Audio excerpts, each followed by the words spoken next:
I sat there at the long oak table in my in-laws' massive Virginia estate, the kind of place that screamed old money and older grudges, with a Thanksgiving spread that could have fed a small army. The air was thick with tension, heavier than the gravy being passed around, and I could feel it pressing down on me like a wet blanket.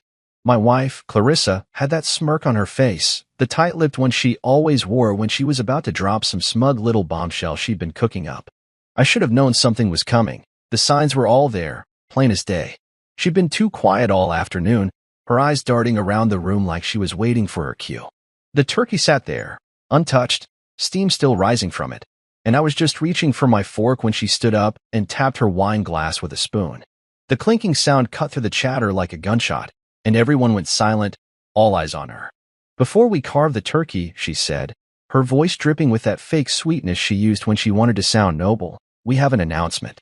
I froze, my hand hovering over the mashed potatoes, and watched her pause for effect, soaking up the attention. "We voted," she went on, her smirk widening into something sharper, "and you're not family anymore." For a second, I thought I'd misheard her. The words didn't sink in right away, they just floated there, absurd and heavy. Then the laughter started. Her brother Silas barked out a loud guffaw and raised his glass like it was a toast to my execution. Betrayal, his wife, clapped her hands together, her sharp little giggles piercing the air. Even Calvin, my father-in-law, leaned back in his chair with a smug nod, like he'd just won a bet. Evelyn, my mother-in-law, didn't laugh, but she didn't look surprised either, just stared at me with those cold, calculating eyes of hers. I didn't move. My pulse stayed steady, even as the room spun around me with their mocking cheers. It wasn't shock keeping me calm. It was something else, something I'd been holding on to for a long time. I'd seen this coming, not the exact words, maybe, but the sentiment. The way they'd been treating me for years, like I was some hired hand instead of a husband, a son-in-law, a man with a backbone. Clarissa stood there, waiting for me to react, probably expecting me to beg or storm out in a huff. But I didn't give her the satisfaction. Instead, I leaned back in my chair, reached down to the bag I'd brought with me, just a plain black messenger bag I'd tossed under the table, and pulled out a thick manila folder. The laughter died down a little as I set it on the table with a soft thud, right next to the cranberry sauce. "Then I guess you won't need this," I said, my voice flat but clear, loud enough to carry over the sudden quiet. Clarissa's smirk faltered, just for a second, and I caught it, the flicker of uncertainty in her eyes. Silas tilted his head, curious, and Betrayal stopped clapping, her hands hovering midair. Calvin's smug look hardened into something wary, like he sensed a shift he hadn't planned for. I didn't say anything else. I just sat there, watching them, letting the weight of that folder sink in. It wasn't just paper in there, it was a decade of my life, of their lies, of everything I'd swallowed to keep the peace. And now it was my turn to carve something up, something a lot messier than that turkey still sitting there, waiting for a knife. They didn't know what was coming. How could they? For years, I'd been the quiet one, the reliable one, the guy who paid the bills and fixed the problems and never made a fuss. Clarissa probably thought I'd take this like I'd taken everything else, nod, maybe mutter something sarcastic, and let it roll off my back. But not this time. This time, I was done playing their game. The folder sat there like a loaded gun, and I could see it in their faces. They were starting to wonder what I'd been up to, what I'd been holding back. Good. Let them wonder. Let them sweat. I'd spent 10 years building a life with these people, pouring everything I had into it, money, time, patience, and they just laughed in my face and told me I didn't belong. Fine. If I wasn't family, then I didn't owe them a damn thing anymore. I leaned forward slightly, resting my elbows on the table, and met Clarissa's gaze. Her smirk was gone now, replaced by something twitchy, something nervous. She glanced at the folder, then back at me, like she was trying to figure out if I was bluffing. I wasn't. Silas muttered something under his breath to Betrayal, but I didn't catch it, didn't need to. The mood had shifted, and I could feel it, the way the air changes right before a storm hits. They'd had their fun, their little vote, their big moment. Now it was my turn. I didn't need to raise my voice or slam my fist on the table to make them listen. That folder was enough. It was everything I'd kept quiet about, everything I'd let slide, everything I'd documented while they thought I was too stupid to notice. And as I sat there, watching their smugness crack, I felt something I hadn't felt in years, control. For once, I wasn't the one on the outside looking in. I was the one holding the cards, and they were about to find out what that meant. I watched Clarissa snatch the folder off the table, her fingers trembling just enough to betray her nerves, though that smug smile still clung to her face like a mask she couldn't take off. She thought she knew me, thought I was bluffing, maybe, or that whatever was in there couldn't possibly hurt her. The dining room was dead quiet now, the clinking of silverware and the clatter of plates replaced by the rustle of paper as she flipped open the cover. I sat back in my chair, arms crossed, letting her take it in. Her eyes darted over the first page, then the second, and I could see the moment it hit her. The exact second her world started to crumble. Her smile vanished, her lips parting in a silent gasp, and then came the scream. It wasn't a little yelp or a dramatic cry. It was a raw, jagged sound that tore through the room like a siren, bouncing off the high ceilings and making everyone flinch. She dropped the folder like it was burning her hands, papers spilling across the table, some fluttering to the floor. Silas lunged forward, snatching it up before anyone else could, his brow furrowing as he scanned the pages. I didn't move. I didn't need to. The evidence was all there, laid out in black and white screenshots, bank statements, emails, a decade's worth of their garbage I'd put up with just to keep things civil. Clarissa staggered back, her chair scraping against the hardwood, and pointed at me with a shaking hand. "You twisted monster," she spat, her voice cracking like she was about to cry or scream again. I didn't flinch. "Everything in that folder is real," I said, calm as ever, my words cutting through the chaos. "You just never thought I'd fight back." Silas kept flipping through the pages, his jaw tightening with every line he read. Brielle leaned over his shoulder, her eyes wide, her manicured nails digging into his arm. "What the hell is this?" she whispered, but it wasn't a question for me. It was for Clarissa, who was still staring at me like I'd grown a second head. Calvin's face had gone pale, his smug nod long gone, and Evelyn was gripping the edge of the table, her knuckles white. The laughter from a minute ago was a distant memory now, replaced by gasps and murmurs as the reality of what I'd done sank in. I'd been collecting this stuff for years. Every time they asked for money, every time they lied to my face, every time they treated me like a doormat. I'd kept it all, quiet and patient, waiting for the right moment. And here it was. Clarissa's scream still echoed in my head, but I didn't feel sorry for her. Not even a little. She'd spent our whole marriage acting like she was the queen, and I was just some loyal servant, there to nod and pay and shut up. The folder was my answer to that. A big, fat no to every game she'd played. There were bank transfers showing the thousands I'd sent her family over the years, money for Silas's failing startup, for her dad's medical bills, for her cousin's emergencies that were never really emergencies. There were emails where she begged me for cash, swearing it was the last time, only to turn around and ask again a month later. And the screenshots, God, the screenshots. Messages to her friends, laughing about how easy I was to manipulate, how I'd never catch on. She thought I was too dumb to see it. She was wrong. Silas slammed the folder shut, his face red, and glared at me. "You've been sitting on this," he growled, like I'd betrayed him instead of the other way around. I shrugged. "I've been sitting on a lot of things," I said, keeping my voice steady. "You all made it easy." "Never thought I'd push back, did you?" He didn't answer, just shoved the folder at Brielle, who started flipping through it again, her mouth moving like she was reading out loud to herself. Clarissa sank into her chair, her hands covering her face, and I could hear her breathing hard, like she was trying not to lose it completely. Evelyn finally spoke, her voice sharp and shaky. "How could you do this to us?" she asked, like I was the villain here. I almost laughed. "Do what?" I said. "Tell the truth? You're the ones who voted me out. I'm just showing you what that means." The room felt smaller now, the walls closing in with every word they threw at me. Calvin cleared his throat, trying to take charge like he always did, but his voice was weak. "This is a misunderstanding," he said, glancing at the scattered papers. "We can talk this out." I shook my head. "No misunderstanding," I said. "It's all right there. You don't get to laugh me out of the family and then pretend it's fine." He didn't have a comeback for that, just sat there looking old and tired. Brielle muttered something about lawyers, and Silas started pacing, running his hands through his hair. Clarissa lifted her head, her eyes red, and stared at me. "You're ruining everything," she whispered, like that was supposed to hurt me. I leaned forward, meeting her gaze. "No," I said. "You did that. I'm just done cleaning up the mess." I could feel the weight of their stares, all of them waiting for me to back down, to apologize, to smooth it over like I always had. But I wasn't that guy anymore. The folder was my line in the sand, and I'd crossed it. They'd spent years taking my money, my time, my dignity, and I let them because I thought that's what family did. I thought I was being strong, holding it together for Clarissa, for all of them. But they didn't see it that way. To them, I was just a tool, something to use until it broke. Well, I wasn't broken. I was awake. And as I sat there, watching them scramble and curse and fall apart, I felt something I hadn't felt in a long time. Free. They could call me a monster all they wanted. I knew the truth, and now they did too. I sat there in the wreckage of that Thanksgiving dinner, the folders still open on the table like a wound nobody could close, and watched the family I'd spent a decade trying to please turn into strangers right in front of me. Clarissa was always the golden girl, had been since the day I met her, all bright smiles and big dreams, the kind of woman who could talk her way into anything and out of everything.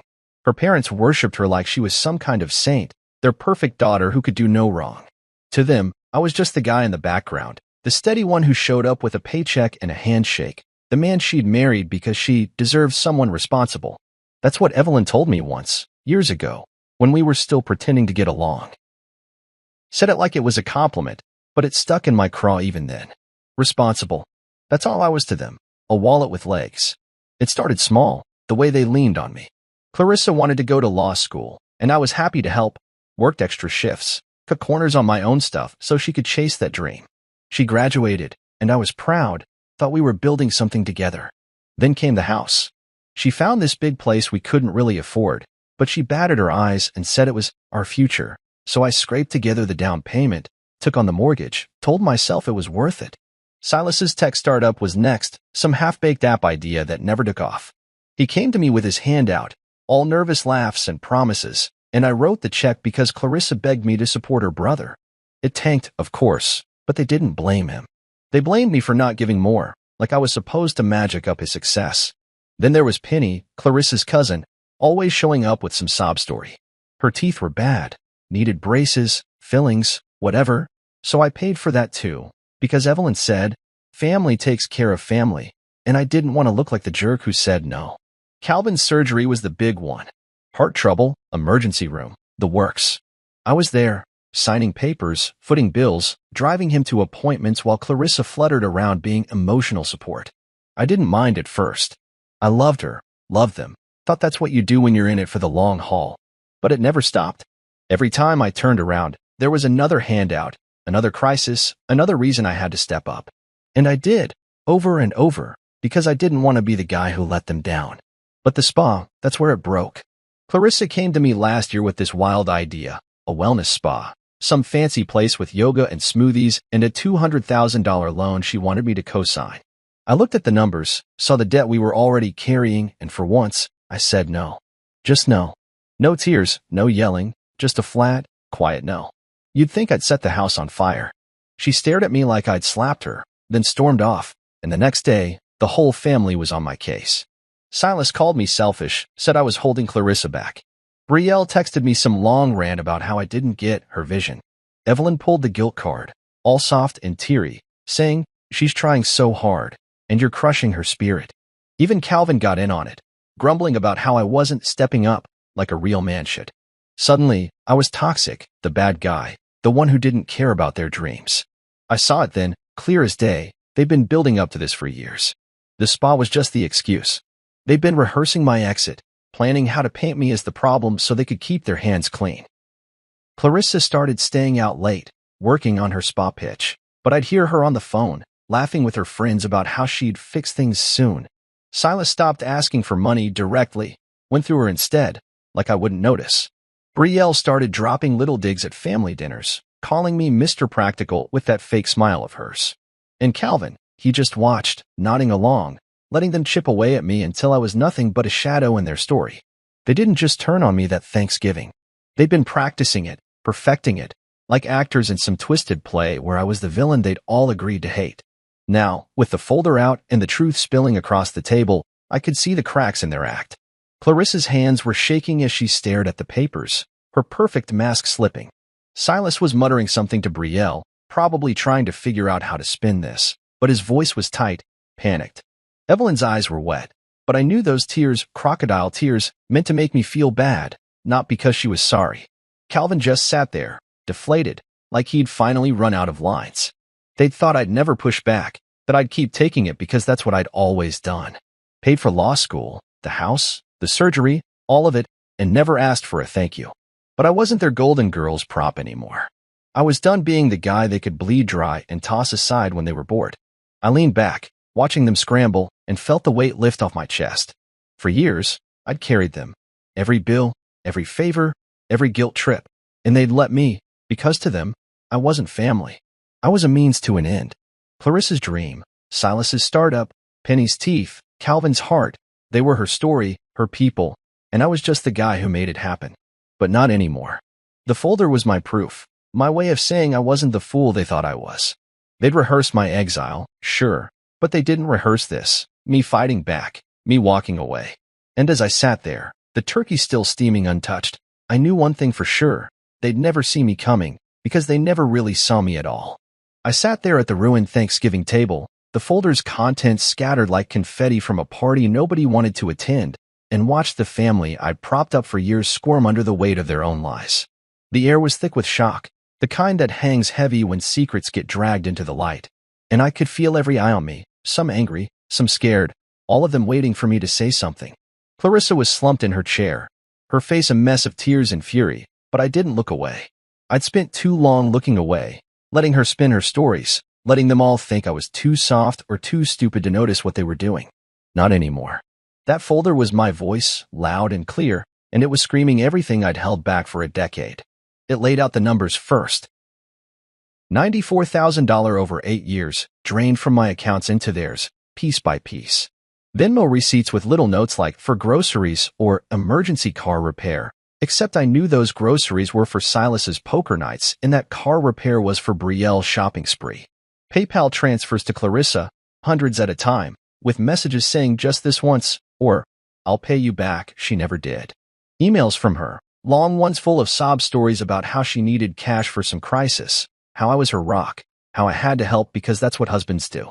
I believed her at first, thought she was struggling, thought I was doing right by her. But then the crises kept coming, and I started saving those emails, started tracking the money, started seeing the pattern. It wasn't help they wanted, it was control. Then came the screenshots, the real gut punch. Messages from Clarissa to her friends, stuff she'd typed while I was in the next room, thinking we were okay. He's the walking ATM, she wrote in one, followed by a laughing emoji. Doesn't even blink when I ask for more. Another one, to her friend Tara, emotionally dense, but at least he pays the bills. I read that one late at night, months ago, sitting in the dark with my phone, and it hit me like a truck, not because it hurt, but because it was true to her. That's all I was, a bank account with a heartbeat. Penny, her cousin, was in on it too, a group chat where she said, he's too dumb to realize we're using him. And Clarissa replied, good thing, keeps the cash flowing. They thought I'd never see it, thought I'd keep smiling and signing checks like some clueless sucker. But I wasn't clueless. I was quiet, and there's a difference. Silas was still holding the folder, his hand shaking as he flipped back to the bank stuff, like he could find a loophole to make it disappear. This can't be right, he muttered, but his voice was weak, and he wouldn't look at me. Brielle snatched a screenshot from the pile, her eyes scanning it fast, then threw it down like it burned her. You were spying on us? She snapped, her tone sharp enough to cut glass. I shook my head. Didn't have to spy, I said, calm and steady. You left it all out there. I just picked it up. She glared at me, but I could see the panic behind it. She knew I wasn't. Calvin was next, his face gray, his big hands flat on the table like he was trying to hold himself together. Son, he started, his voice low. This is a lot to take in. I didn't let him finish. Don't call me that, I said. You don't get to call me that anymore. Evelyn was the last to crack, her fake smile gone, her eyes darting between me and the papers. She'd always played the sweet mom card, the one who'd hug me and thank me for taking care of our girl, but it was all an act. She'd known what they were doing. Hell, she'd encouraged it, dropping hints about how I should step up whenever Clarissa wanted something big. Now she looked like she might cry, but I wasn't buying it. How long have you been planning this? She asked, her voice trembling. Long enough, I said. Long enough to see what you all really think of me. She flinched, and for a second, I almost felt bad, almost. Then I remembered the email she'd sent Clarissa last year, the one I'd found in the folders pile. He'll cave if you push. He always does. No, I wasn't the one who should feel bad here. Clarissa finally lifted her head, her eyes red and wet, and stared at me like I'd stabbed her in the back. You're making us look awful, she whispered, her voice hoarse from screaming. You think this makes you better? I leaned forward, resting my elbows on the table, and met her gaze head on. I don't care how it makes you look, I said. I care that it's true. You made your bed, sleep in it. She blinked, like she couldn't believe I'd talk to her that way, but I was done tiptoeing. The folder wasn't just evidence. It was every time I'd been called to fix their messes, every time I'd swallowed my pride to keep the peace, every time they'd laughed behind my back while I wrote another check. Financial abuse, emotional blackmail, whatever you call it. They'd done it all, and I'd let them because I thought that's what love was. The room was a mess now, papers everywhere, the turkey cold, the gravy congealing in its boat.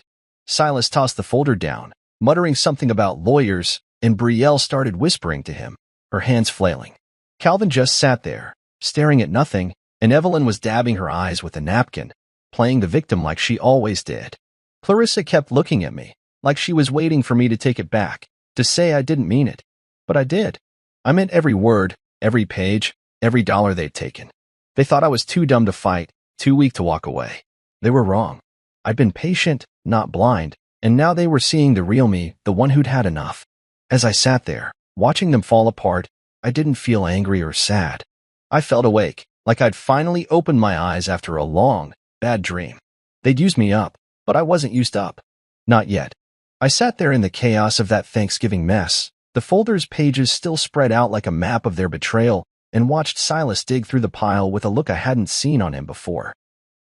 Pure, raw confusion.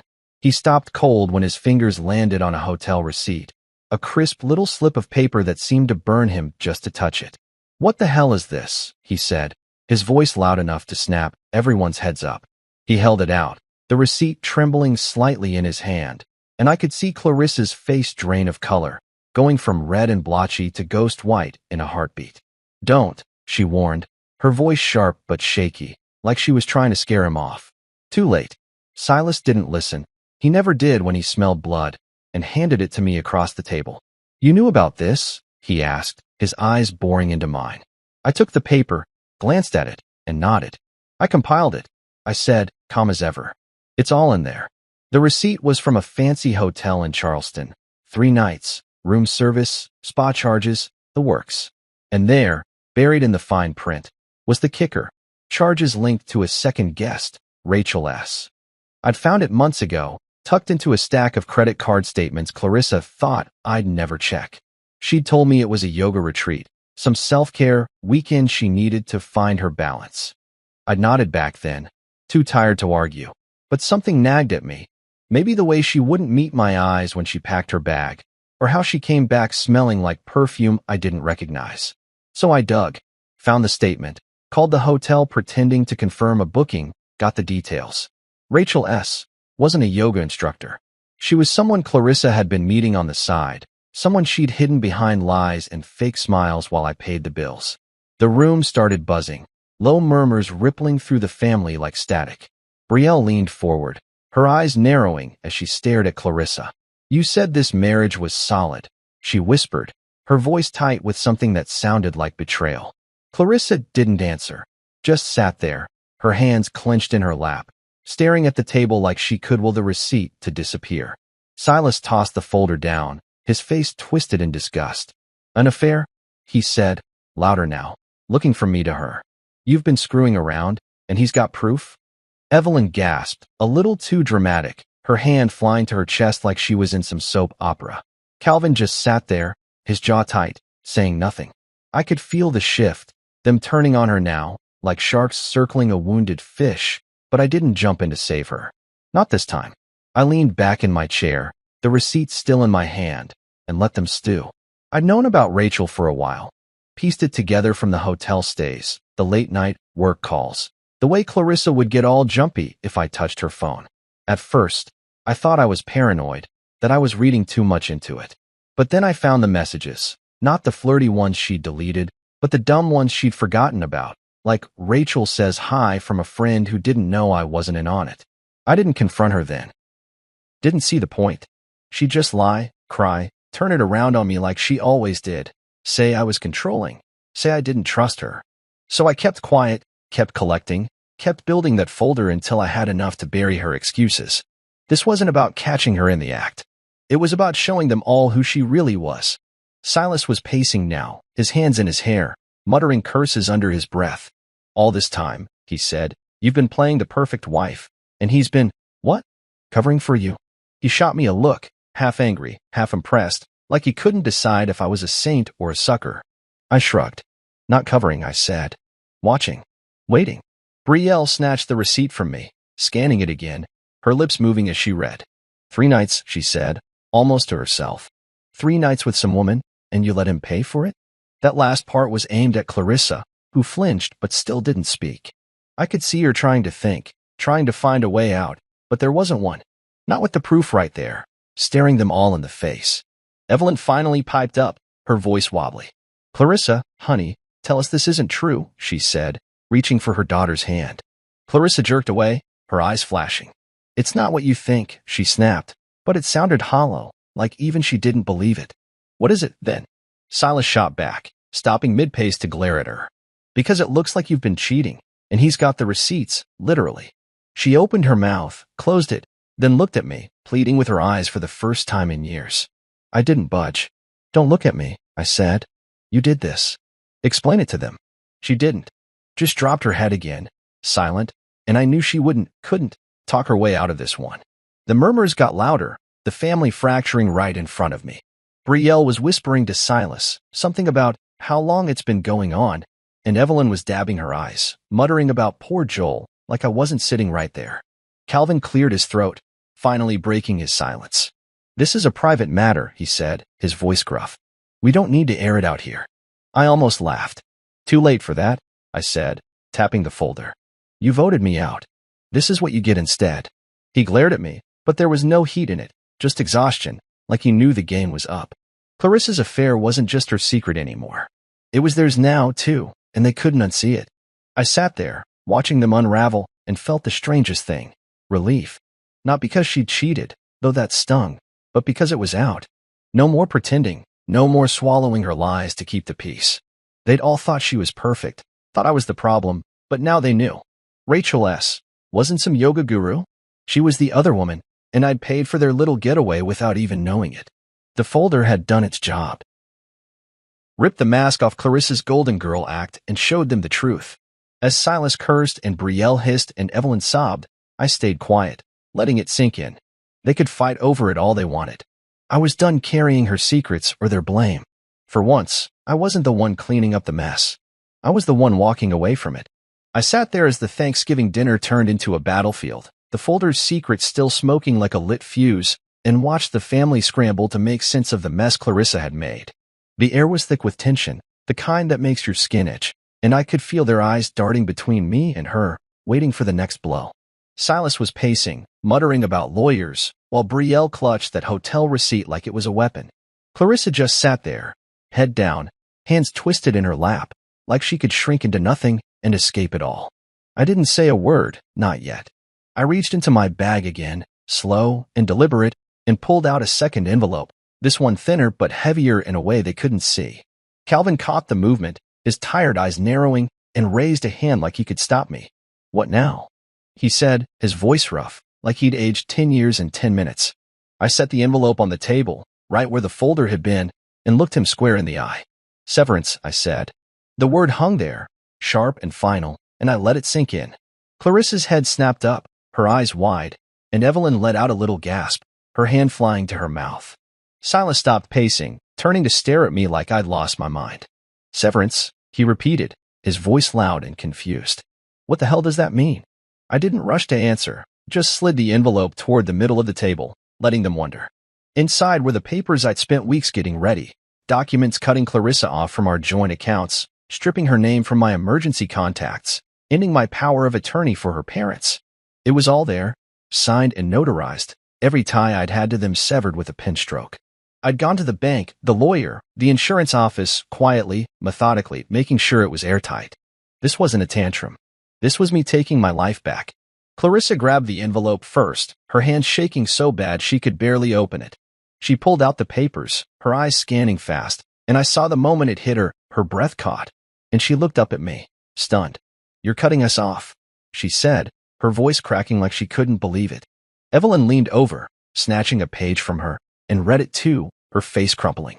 "You're just walking away?" she asked, tears brimming in her eyes, like I'd betrayed some sacred promise. I nodded, calm and steady. "No," I said. "I'm walking out." "There's a difference." Silas lunged forward, grabbing the rest of the papers, his face red. "You'll regret this," he growled, flipping through them like he could find a way to undo it. I didn't flinch. "No," I said. "I regret not doing it sooner." The room exploded into noise, Evelyn sobbing, Clarissa yelling, Silas cursing, but I just sat there, letting it wash over me. I'd been thinking about this for months, maybe years, even if I didn't admit it to myself. Every time they'd asked for money, every time they guilt me into fixing their problems, I'd felt the chains tightening. The joint accounts were the worst, Clarissa dipping in whenever she wanted, no questions, no apologies. I'd see the withdrawals, hundreds here, thousands there, and she'd shrug it off, say it was for us, even when it was for her spa dreams or Silas's latest flop. The emergency contact thing was her idea too, said it made sense since I was so reliable, but it just meant I got the calls when Calvin's heart acted up or Evelyn fell and needed attention. And the power of attorney? That was Calvin, years ago, saying I should handle their affairs in case something happens. I'd said yes to all of it, thinking it made me part of the family. Now I saw it for what it was, a leash. Clarissa was crying now, real tears, not the fake ones she used to get her way. "You can't do this," she said, her voice breaking. "We need you." I almost laughed, almost. "You needed my money," I said. "You don't need me." She shook her head, desperate, but I wasn't buying it. I'd heard that line too many times, seen those tears too often when a bill came due or a plan fell apart. Evelyn was next, her voice soft and pleading. "Joel, please," she said, reaching for my hand across the table. "We're still your family." I pulled back, out of her reach. "Not according to your vote," I said, and she flinched like I'd hit her. Silas threw the papers down, glaring at me. "You think you're so smart," he said. "You're nothing without us." I met his eyes, unflinching. "We'll see," I said. The truth was, I'd been nothing with them, nothing but a tool, a safety net, a guy they could count on to say yes. Cutting them off wasn't just about the money or the legal stuff. It was about me, about taking back the pieces of myself I'd given away. I'd spent years tied to their chaos, bank accounts I couldn't control, phone calls in the middle of the night, decisions I didn't get to make. Every time I tried to pull back, they'd reel me in with guilt or promises or that damn word, family. But family doesn't vote you out over turkey and stuffing. Family doesn't bleed you dry and laugh about it behind your back. I'd been their anchor, their ATM, their fix-it guy, and they'd taken it all for granted. Now I was done. I stood up, slow and steady, and grabbed my bag. The room went quiet again, all eyes on me, like they thought I'd change my mind if they stared hard enough. Clarissa's voice broke the silence, small and scared. "Where are you going?" she asked. I slung the bag over my shoulder and looked at her, really looked at her, maybe for the first time in years. "Away," I said. "That's all you need to know." Silas snorted, like it was a joke, but I didn't care. Evelyn started crying louder, and Calvin just watched me, his face unreadable. I didn't wait for more. I turned and walked toward the door, the papers still scattered on the table behind me. They could keep them, fight over them, burn them, whatever.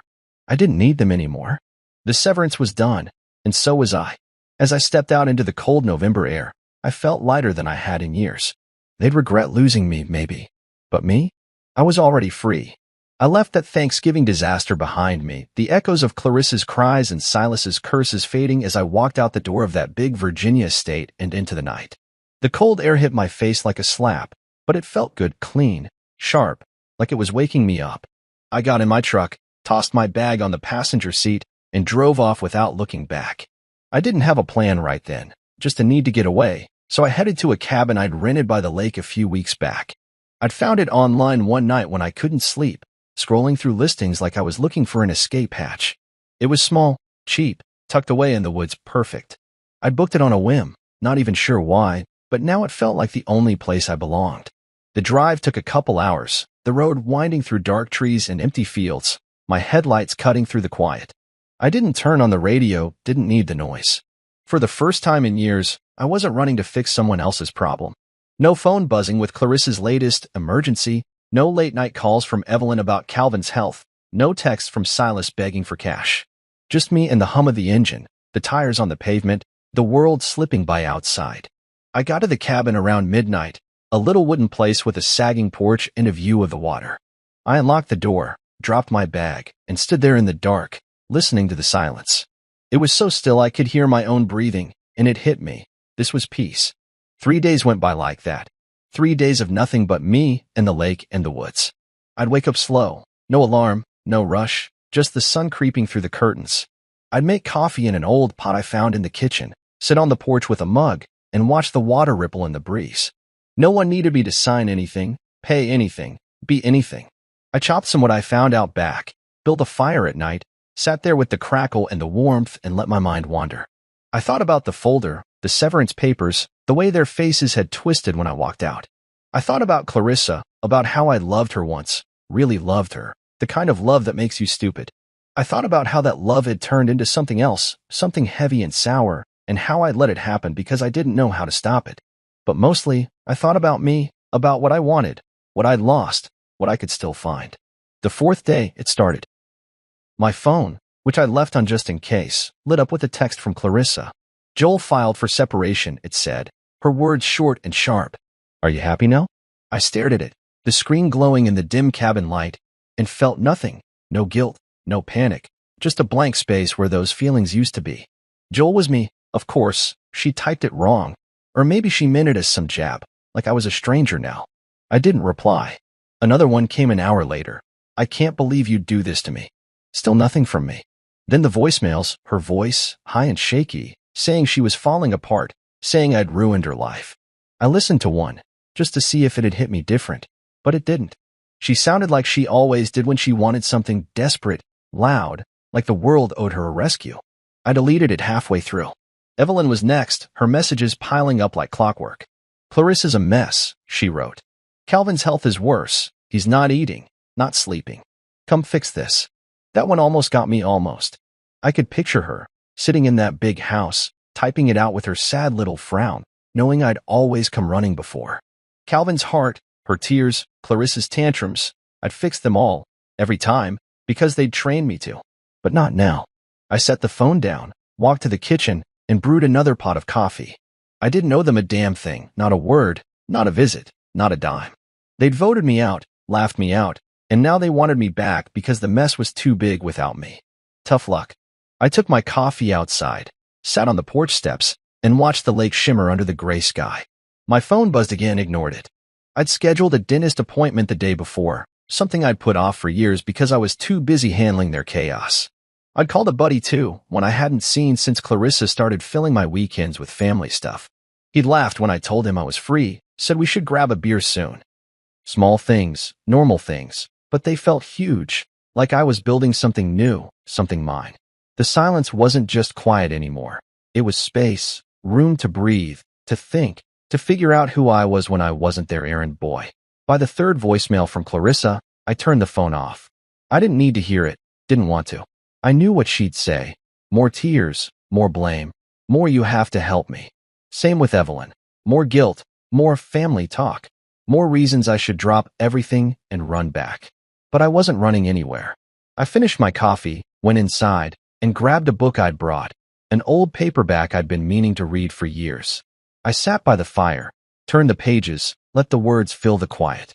The lake stretched out beyond the window, calm and steady, and I felt it in me too. A calm I hadn't known I could have. 3 days of silence had turned into 4, and I wasn't counting anymore.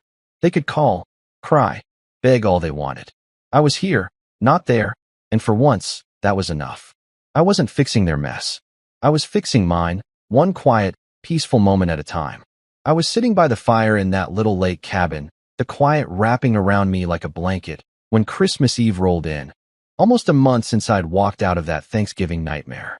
The wood popped and hissed, the only sound in the room, and I'd just poured myself a glass of wine, something cheap I'd picked up at a gas station on the way up.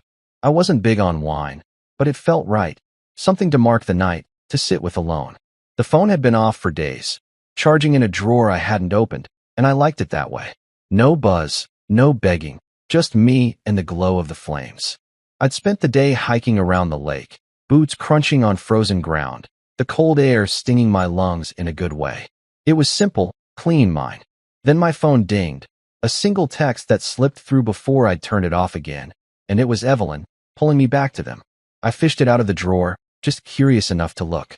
It was a photo, their family room, the big one with the high ceilings and the fancy chandelier, all decked out for Christmas. The tree stood in the corner, lights twinkling, but the pile of presents underneath was smaller than usual, way smaller. Her message was short. It doesn't feel the same without you. No, sorry. No, we were wrong. Just that, pure manipulation, soft and sneaky, like she'd spent all day crafting it to hit me right in the chest. I stared at it, the wine glass cold in my hand, and waited for the guilt to come. It didn't. I'd seen this move before, Evelyn's specialty, dangling some sad little picture or story to make me feel like I'd abandoned them. Last year, it was Calvin's too weak to carve the ham, and I'd rushed over with a knife and a smile. Not this time. Then Clarissa's text came through, right on cue, like they'd planned it. Ellie misses her uncle, she wrote. Just come for her. Ellie was Silas's kid, a sweet little girl who'd always liked me, and I liked her too. Used to bring her candy, play games with her when the adults were too busy arguing. That one stung a little, I won't lie. Ellie didn't deserve this mess. But I knew Clarissa, knew she'd weaponize anything to reel me in. Sure enough, the next text came a minute later. Also, we're behind on the house. The bank's calling. I thought you should know. There it was, the hook, the real reason, wrapped up in kid talk and holiday cheer. Always an ask, always a crisis, always me as the fix. I set the phone down, took a sip of wine, and stared into the fire. They weren't slick. They were desperate. I could picture it. Evelyn in her perfect sweater, arranging that photo just so, making sure the tree looked lonely enough to tug at me. Clarissa pacing the kitchen, typing fast, throwing Ellie's name in like a lifeline, then sliding in the money bit, because that's what it always came back to. The house payment. Our house, technically, though I hadn't lived there since I left. I'd stopped the joint account, sure, but the mortgage was still in both our names, and she hadn't paid a dime since I walked out. The bank probably was calling, and she probably was scared, but that wasn't my problem anymore. She'd had a month to figure it out, sell something, get a job, ask Silas for once. Instead, she ran back to me, like I was still her safety net. I wasn't. I got up, walked to the window, and looked out at the lake, dark and still under the night sky, a thin layer of ice catching the moonlight. My breath fogged the glass, and I thought about last Christmas, me hauling presents into that house, fixing the lights when they flickered, playing Santa for Ellie while Clarissa sipped eggnog and Silas drank too much. I'd been exhausted by the end, but I'd smiled through it, thinking that's what you do for family. Now I saw it different. They'd taken it all, my time, my energy, my money, and given me nothing but a pat on the back and a new bill to pay. This year, I had a fire, a glass of wine, and nobody asking me for a damn thing. It wasn't lonely. It was perfect. I went back to the phone, stared at those texts again. It doesn't feel the same. Ellie misses her uncle. The bank's calling. Each one a pull, a string they thought they could yank to drag me back. I'd fallen for it so many times. Raced over when Evelyn cried about Calvin, bailed Clarissa out when she overspent, played the good guy because I hated letting them down. But they'd let me down, over and over, and laughed about it behind my back. The folder proved that. The screenshots, the receipts, the truth. They didn't miss me. They missed what I did for them. I blocked Evelyn's number first, then Clarissa's, my thumb steady on the screen. No hesitation, no second thoughts. The phone went dark, and I tossed it back in the drawer. I sat down by the fire again, the wine warming in my hand, and let the quiet settle back in. The cabin smelled like pine and smoke, the kind of smell that sticks to your clothes and feels like home. I didn't need their tree, their presents, their guilt trips. I had this, a night that was mine, a life that was mine. Ellie's face popped into my head, her little smile, and I felt a twinge. Maybe I'd send her something later, a toy or a card, when this all cooled down. But not now, not like this, not because Clarissa dangled her like bait. The house. Let the bank take it. Let Clarissa figure it out. I'd figure my own way too. New place, new start, no strings. The fire crackled, and I took another sip, the wine sharp on my tongue. Outside, the wind picked up, rattling the windows, but I didn't mind. It was just noise, not need. I thought about tomorrow, Christmas Day, alone, maybe a walk by the lake, maybe some eggs on the stove. Simple stuff, good stuff. No rushing, No fixing, no pretending. I'd spent years chasing their version of family, thinking it'd make me whole. Now I was here, by myself, and I was thankful. Not for them, not anymore, but for this. For the fire, the quiet, the chance to breathe. They could keep their ghosts of Christmas past. I was done haunting myself for them. I finished the wine, set the glass down, and smiled into the flames. Peace wasn't just a word anymore. It was real, and it was mine. I was back in the real world now. The lake cabin a memory as January hit hard with its gray skies and biting wind. I'd moved into a cheap motel while I sorted things out. New job, new place, new everything. The cabin had been my breather, but I couldn't hide there forever.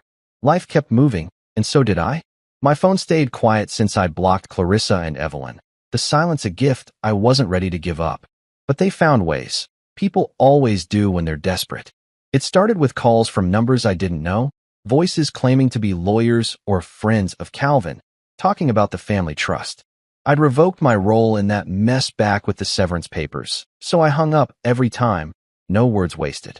Then came the letter, handwritten, 3 pages of Evelyn's neat cursive, slipped under my motel door like a ghost sneaking in. I found it one morning, coming back from a coffee run, the envelope plain white with my name scrawled on it. I knew her writing, tight, controlled, like she was trying to keep everything together even on paper. I picked it up, felt its weight, and almost tossed it right then. But something made me stop. Curiosity, maybe, or just wanting to see how far she'd go. I sat on the lumpy motel bed, the room smelling like stale smoke and cheap cleaner, and opened it. Dear Joel. It started, all formal and soft, like she was writing to a stranger she wanted to charm. You were always the strong one, she went on, her words dripping with that old guilt trip, honey. We've leaned on you too much, I see that now. I snorted, too late for that, but kept reading, the paper crinkling in my hands. She wrote about Clarissa next, 3 paragraphs of it. She's alone, Evelyn said, lost without you, crying every night. She painted this picture of my wife, ex-wife, soon enough, sitting in that big house, broken and fragile, like I'd left her to drown. She made mistakes, Evelyn admitted, but she loves you, Joel. She needs you. I could hear her voice in my head, that pleading tone she'd used 100 times to pull me back in. Calvin's sick. Silas is broke. Help us. Then came the money part, right on schedule. We're underwater on the mortgage. Calvin can't work, and I'm too old to start over. The bank's threatening to take the house. It ended with the big finish. Please, for your father-in-law. One last time. 3 pages of that guilt, love, money, all twisted together like a rope to drag me home. I held the letter, read it slow, let every word sink in. The motel room was quiet except for the hum of the heater, and I sat there, staring at her handwriting, waiting to feel something. Anger, maybe, or that old pull to fix it all. Nothing came. I'd spent years jumping at letters like this, not written ones, but phone calls, texts, teary visits. Calvin's in the hospital, she'd say, and I'd be there with my checkbook. Clarissa's car broke down, and I'd pay the mechanic. We're family, she'd whisper, and I'd nod, thinking that's what it meant, giving until I had nothing left. But this was different. This wasn't love or family or even regret. This was access, her trying to claw her way back into my wallet, my life, my guilt. I saw it clear as day, and it didn't touch me. I got up, walked to the little trash can by the door, and dropped the letter in. It landed on a coffee cup and some takeout wrappers, just another piece of junk. I didn't rip it up or burn it, didn't need to. It was nothing to me, just words on a page from a woman who'd never cared about me, only what I could do for her. I grabbed my coat, headed out to the diner across the street, and ordered a burger.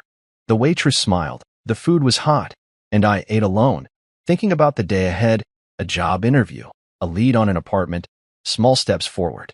Evelyn's letter didn't follow me there. It stayed in the trash, where it belonged. I'd been the strong one for them too long, strong enough to pay, to fix, to carry their weight while they laughed and lied and lived off me.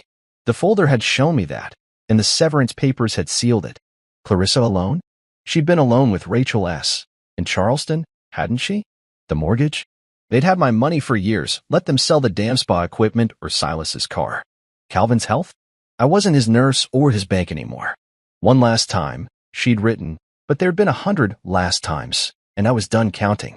They'd voted me out, thought they could kick me and keep me on the hook anyway. They were wrong. Back at the motel, I checked my phone, still quiet. No new tricks from them. I dodged the trust calls, ignored the letter, and it felt good, like shedding a skin I'd outgrown. I lay on the bed, the springs creaking under me, and thought about what came next. A new job was lined up, nothing fancy, just steady work at a hardware store, something I could build on. The apartment was small, a one-bedroom downtown, but it was mine. No joint accounts, no family baggage. I'd even started talking to a guy I knew from way back, planning a fishing trip, something I hadn't done since Clarissa filled my life with her chaos. It was simple stuff, but it was real, more real than Evelyn's tears or Clarissa's pleas. The letter stayed in the trash all night, and I didn't fish it out. I didn't need to reread it, didn't need to second-guess myself. I'd spent a decade bending for them, breaking for them, believing their sob stories because I wanted to be good husband, good son-in-law, good man. But good didn't mean letting them use me up. Good meant this, saying no, walking away, building something for me. I turned off the light, the room going dark, and slept better than I had in years. No dreams of them, no waking up to fix their messes. Just sleep, deep and quiet, like the lake I'd left behind. They could sink or swim, didn't matter. I was done being their lifeline. Tomorrow was mine, and I was ready for it. I stood in my new apartment, a small one-bedroom with bare walls and a view of the street below, the kind of place that felt like a fresh start even with its chipped paint and creaky floors. It was spring now, March rolling in with warm air and the smell of rain, and I'd been out of that motel for a couple months, settling into a life that didn't revolve around anyone else's chaos. The job at the hardware store was steady, nothing glamorous, just stocking shelves and helping folks with their projects. But it paid the rent and left my mind free. I'd started seeing a therapist too, a quiet guy who didn't push, just listened as I untangled the mess of the last 10 years. I joined a hiking group on weekends, met some people who didn't know Clarissa or her family, didn't care about my past. I even reconnected with old friends, guys I'd lost touch with when her world swallowed mine. It was quiet, this life, quiet in a way I'd forgotten existed, and it was freedom. The cabin by the lake felt like a lifetime ago, though it had only been a few months. I'd left it behind in January, came back to the city, started over. No more calls from strangers about the trust, no more letters slipped under doors. I blocked them all, Clarissa, Evelyn, Silas, the whole lot, and the silence held. My phone was mine again, just texts from my hiking buddies or a coworker asking to swap shifts. I'd wake up to birds outside my window, not panic or guilt, and make coffee without rushing to fix someone's emergency. I'd cook dinner, nothing fancy, just eggs or pasta, and eat it alone, no one asking for a handout or a favor. It wasn't survival anymore, that desperate scramble to keep them afloat. It was living, real and slow, and good. Then, a week ago, another letter came, not under the door this time, but in the mail, forwarded from the old house. I saw Clarissa's handwriting on the envelope, sloppy and rushed, and almost threw it out unopened. But I didn't. I took it inside, set it on the kitchen counter, and stared at it while I ate a sandwich. 3 words peeked through the thin paper. I could see them when I held it to the light. We're still family. That's all it said, I figured, knowing her. Short, sharp, meant to dig in. I finished my food, washed the plate, and left the letter there, unopened, like a test I wasn't sure I'd pass. It sat for 2 days, mocking me every time I walked by, until I finally grabbed it, tore it open, and read it. Just those 3 words, scrawled in black ink, nothing else. No plea, no guilt trip, no ask, just we're still family. I held it in my hands, the paper crinkling, and waited for something to hit me. Guilt, maybe, that old reflex to run back and save them. Anger, that she'd dare write after everything. The folder, the severance, the months of nothing. Even sadness for what we'd been once, back when I thought family meant something real. But nothing came. No ache in my chest, no knot in my gut, just a blank, steady calm. I looked at those words, her last little hook, and felt nothing. Not cold, not numb, just done. I walked to the trash, dropped it in with the coffee grounds and an empty can, and that was it. No second thoughts, no fishing it out later. It was gone, and I was still standing. I made dinner that night, chicken and rice, simple but good, and ate it at the little table I'd bought secondhand. The window was open, spring air drifting in, and I thought about how far I'd come. The therapist had asked me last week what I wanted, not for them, but for me. I'd sat there, stumped at first, then said, quiet. Just quiet. He'd nodded, like that was enough, and it was. I'd spent years drowning in their noise, Clarissa's demands, Evelyn's tears, Silas's schemes, and now I had this. A life where I could hear myself think. The hiking group was meeting Saturday, a trail up in the hills, and I'd said yes without checking anyone else's schedule. My buddy Tom had called yesterday, planning that fishing trip for April, and I'd laughed, really laughed, for the first time in too long. The apartment wasn't much, plain walls, a couch I'd found on sale, a bed that didn't sag, but it was mine. No joint accounts, no mortgage I couldn't pay alone, no family breathing down my neck. I'd hung a couple pictures from the hikes, shots of the lake and the trees, nothing fancy, just reminders of where I'd been. The job wasn't a career, but it was honest, clock in, clock out, no one leaning on me to save their dreams. The therapist said I was reclaiming myself, and I guess that's true. I wasn't the guy who fixed everything anymore. I was the guy who walked away, who built something new, who didn't owe anyone a damn thing. I finished eating, cleaned up, and stepped onto the tiny balcony, barely big enough for a chair, but it faced the street, and I could watch the world go by. Kids rode bikes below, a dog barked somewhere. Life kept moving. Clarissa's letter didn't follow me out here. We're still family, she'd written, like 3 words could erase a decade of lies, of using me up, of voting me out like I was trash. Maybe she meant it, in her twisted way, but it didn't matter. Family wasn't a word you got to throw around after what they'd done. Family didn't laugh at you, bleed you dry, cheat on you, then beg you back when the money ran out. I'd given them everything, my love, my time, my trust, and they'd turned it into a joke. Now I had this, and it was better. I went back inside, locked the door, and turned off the lights. The apartment was dark, quiet, mine. I lay in bed, the sheets cool against my skin, and thought about tomorrow, work, then maybe a beer with Tom, maybe a walk if the rain held off. Small things, good things, my things. Clarissa and her family were out there somewhere, sinking or swimming, but I didn't care. They weren't my burden anymore. I closed my eyes, the street sounds fading, and felt that calm settle in again, not just quiet, but freedom. I wasn't surviving their mess. I was living my life, one day at a time, and it was enough. More than enough. It was everything.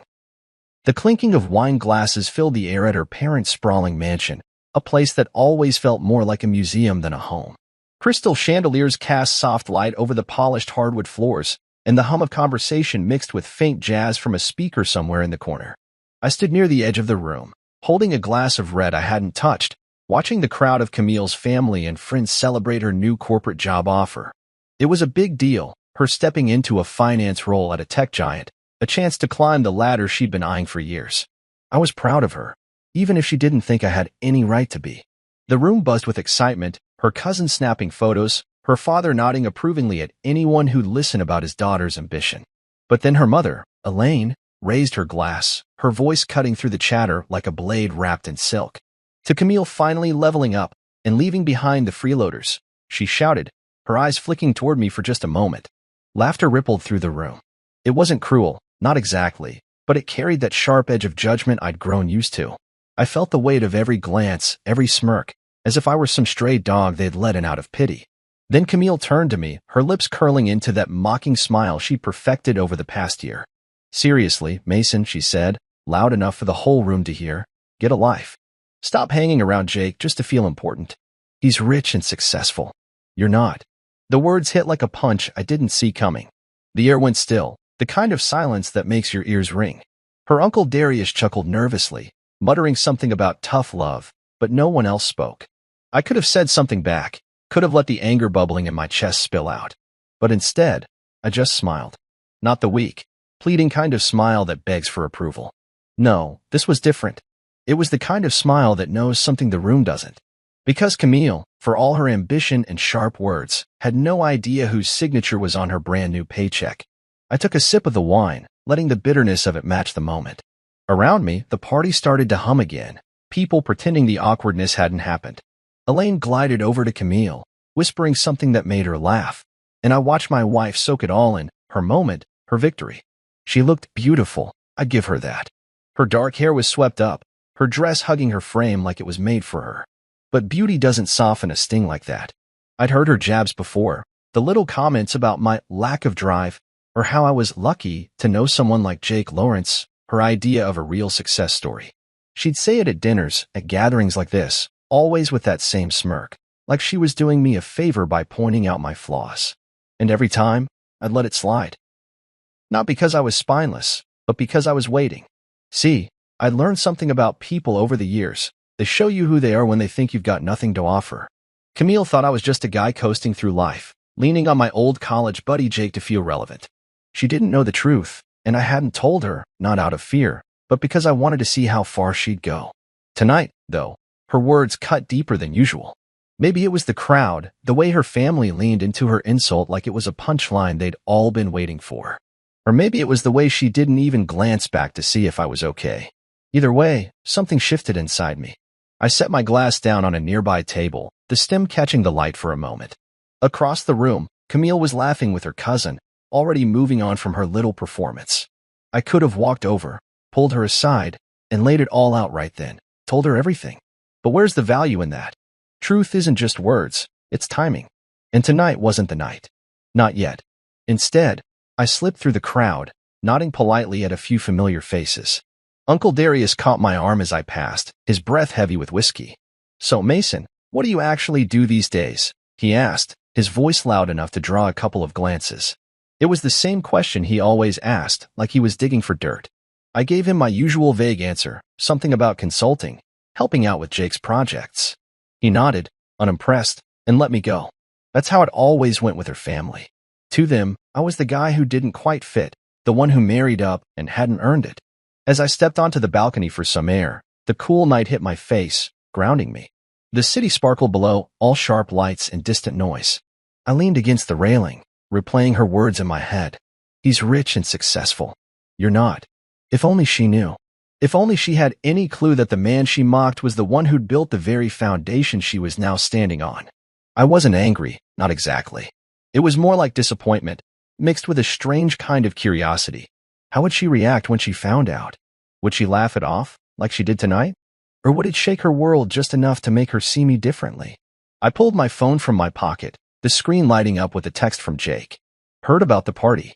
You good?" he wrote. I smirked. Jake knew me better than anyone, knew why I kept my cards close, why I let Camille think what she wanted. I typed back a quick reply, all good. Just waiting for the right moment. The party noise drifted out to the balcony, Camille's laughter cutting through it all. I straightened up, brushing a speck of dust off my jacket. This wasn't the end of anything, just the beginning of something else. She could have her toast, her moment, her applause. I didn't need any of it. What I had was better control, patience, and a truth that would hit harder than any insult she could throw. I stepped back inside, ready to play my part a little longer, my smile still in place. The game wasn't over. Not by a long shot. The loft where it all started still lingers in my mind sometimes. A cramped space with peeling paint, secondhand furniture, and the faint hum of cheap fans struggling against summer heat. Jake and I spent countless nights there, hunched over laptops, fueled by Red Bull and stubborn dreams. That's where Pulse Logic was born, where I wrote the first lines of code for an AI system that would change everything. Now, years later, I stood in my home office, a sleek room with floor-to-ceiling windows and a view of the city skyline, staring at a screen filled with data only I could untangle. People see Jake as the golden boy, the guy with the perfect smile who charms talk show hosts and investors alike. They see his polished boots clicking across stages, his name in bold on magazine covers. But behind every step he takes is me. I'm the architect, the coder, the ghost who built the system from scratch. And I chose to stay in the shadows, not because I'm ashamed, but because I wanted to see who Camille would be when she thought I had nothing to offer. It's not that I lied to her. I just never corrected her assumptions. When we met, I was already deep into the company, working late nights while Jake handled the public side. She'd ask about my day, and I'd keep it vague, talk about projects, or helping Jake out. She filled in the blanks herself, deciding I was some aimless guy riding my friend's coattails. At first, I thought it was funny, her little jabs about my lack of ambition. But over time, those jabs got sharper, especially after she started climbing her own career ladder. She'd come home from her old job, all fired up about some new promotion, and toss out lines like, "Maybe you should try harder, like Jake does." I'd just nod, let it slide, and go back to debugging code that powered a $120 million enterprise. Why didn't I tell her? It's hard to explain, even to myself sometimes. Part of it was curiosity. I wanted to know if she'd love me for who I was, not what I'd built. Another part was pride. I didn't want her respect just because of a title or a bank account. And maybe, deep down, I was testing her, seeing how far she'd go with her assumptions. She never asked the right questions, never pushed for details. Instead, she built this story in her head about me being less driven, less capable, less everything. And I let her, because the truth was mine to hold until I was ready to share it. That morning, I sipped coffee at my desk, the steam curling up as I scrolled through emails. Most were routine, updates from the dev team, bug reports, a few investor queries Jake had forwarded. He was good at the big picture stuff, the handshakes and headlines. But the guts of the company? That was me. Every algorithm, every server, every line of code that kept Pulse Logic running had my fingerprints on it. We'd agreed early on to split the roles. He'd be the face, I'd be the foundation. It worked. He got the spotlight. I got the freedom to create without cameras in my face. And it kept things clean. No ego clashes, no power struggles. Just two friends who trusted each other to do what they did best. Camille was getting ready for her big first day at her new job. I could hear her in the bedroom, humming as she picked out an outfit. She'd been talking about this job nonstop for weeks, how it was her chance to finally make something of herself, as if she hadn't already been doing that. I didn't mind her excitement. It was one of the things I loved about her when we first met, that fire in her eyes when she talked about her goals. But lately, that fire came with a shadow, a need to prove she was better than me, better than where we'd started. She walked into the kitchen, her heels clicking on the hardwood, and grabbed her bag from the counter. "Don't wait up," she said, barely looking at me. "I've got a lot to learn today." "Good luck," I said, keeping my tone light. "You'll kill it." She paused, just for a second, like she was surprised I'd said something nice. Then she gave a quick nod and left, the door clicking shut behind her. I leaned back in my chair, staring at the ceiling. She had no idea where she was headed, not just to some shiny corporate office, but to a place I'd built from nothing. It wasn't about tricking her. It was about letting her walk her own path, even if that path led her straight to the truth I'd been holding back. Later that day, Jake called. "You sure about keeping this quiet?" he asked, his voice crackling through the speakerphone. "She's gonna flip when she finds out." "Let her find out when the time's right," I said, tapping a pen against my desk. "She's got her shot now. Let's see what she does with it." He laughed, that easy laugh that made people trust him instantly. "You're colder than I am, man. I'd have spilled it by now." "Nah," I said, smirking. "You'd have made a PowerPoint about it." We both chuckled, but there was a weight to the moment.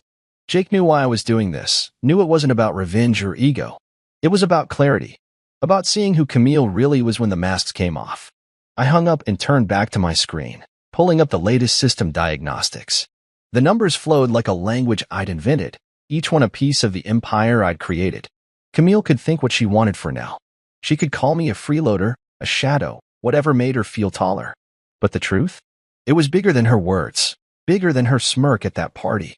I stood and walked to the window, the city stretching out below like a map of possibilities. Somewhere out there, Camille was stepping into her new role, probably charming her colleagues, already planning her next move.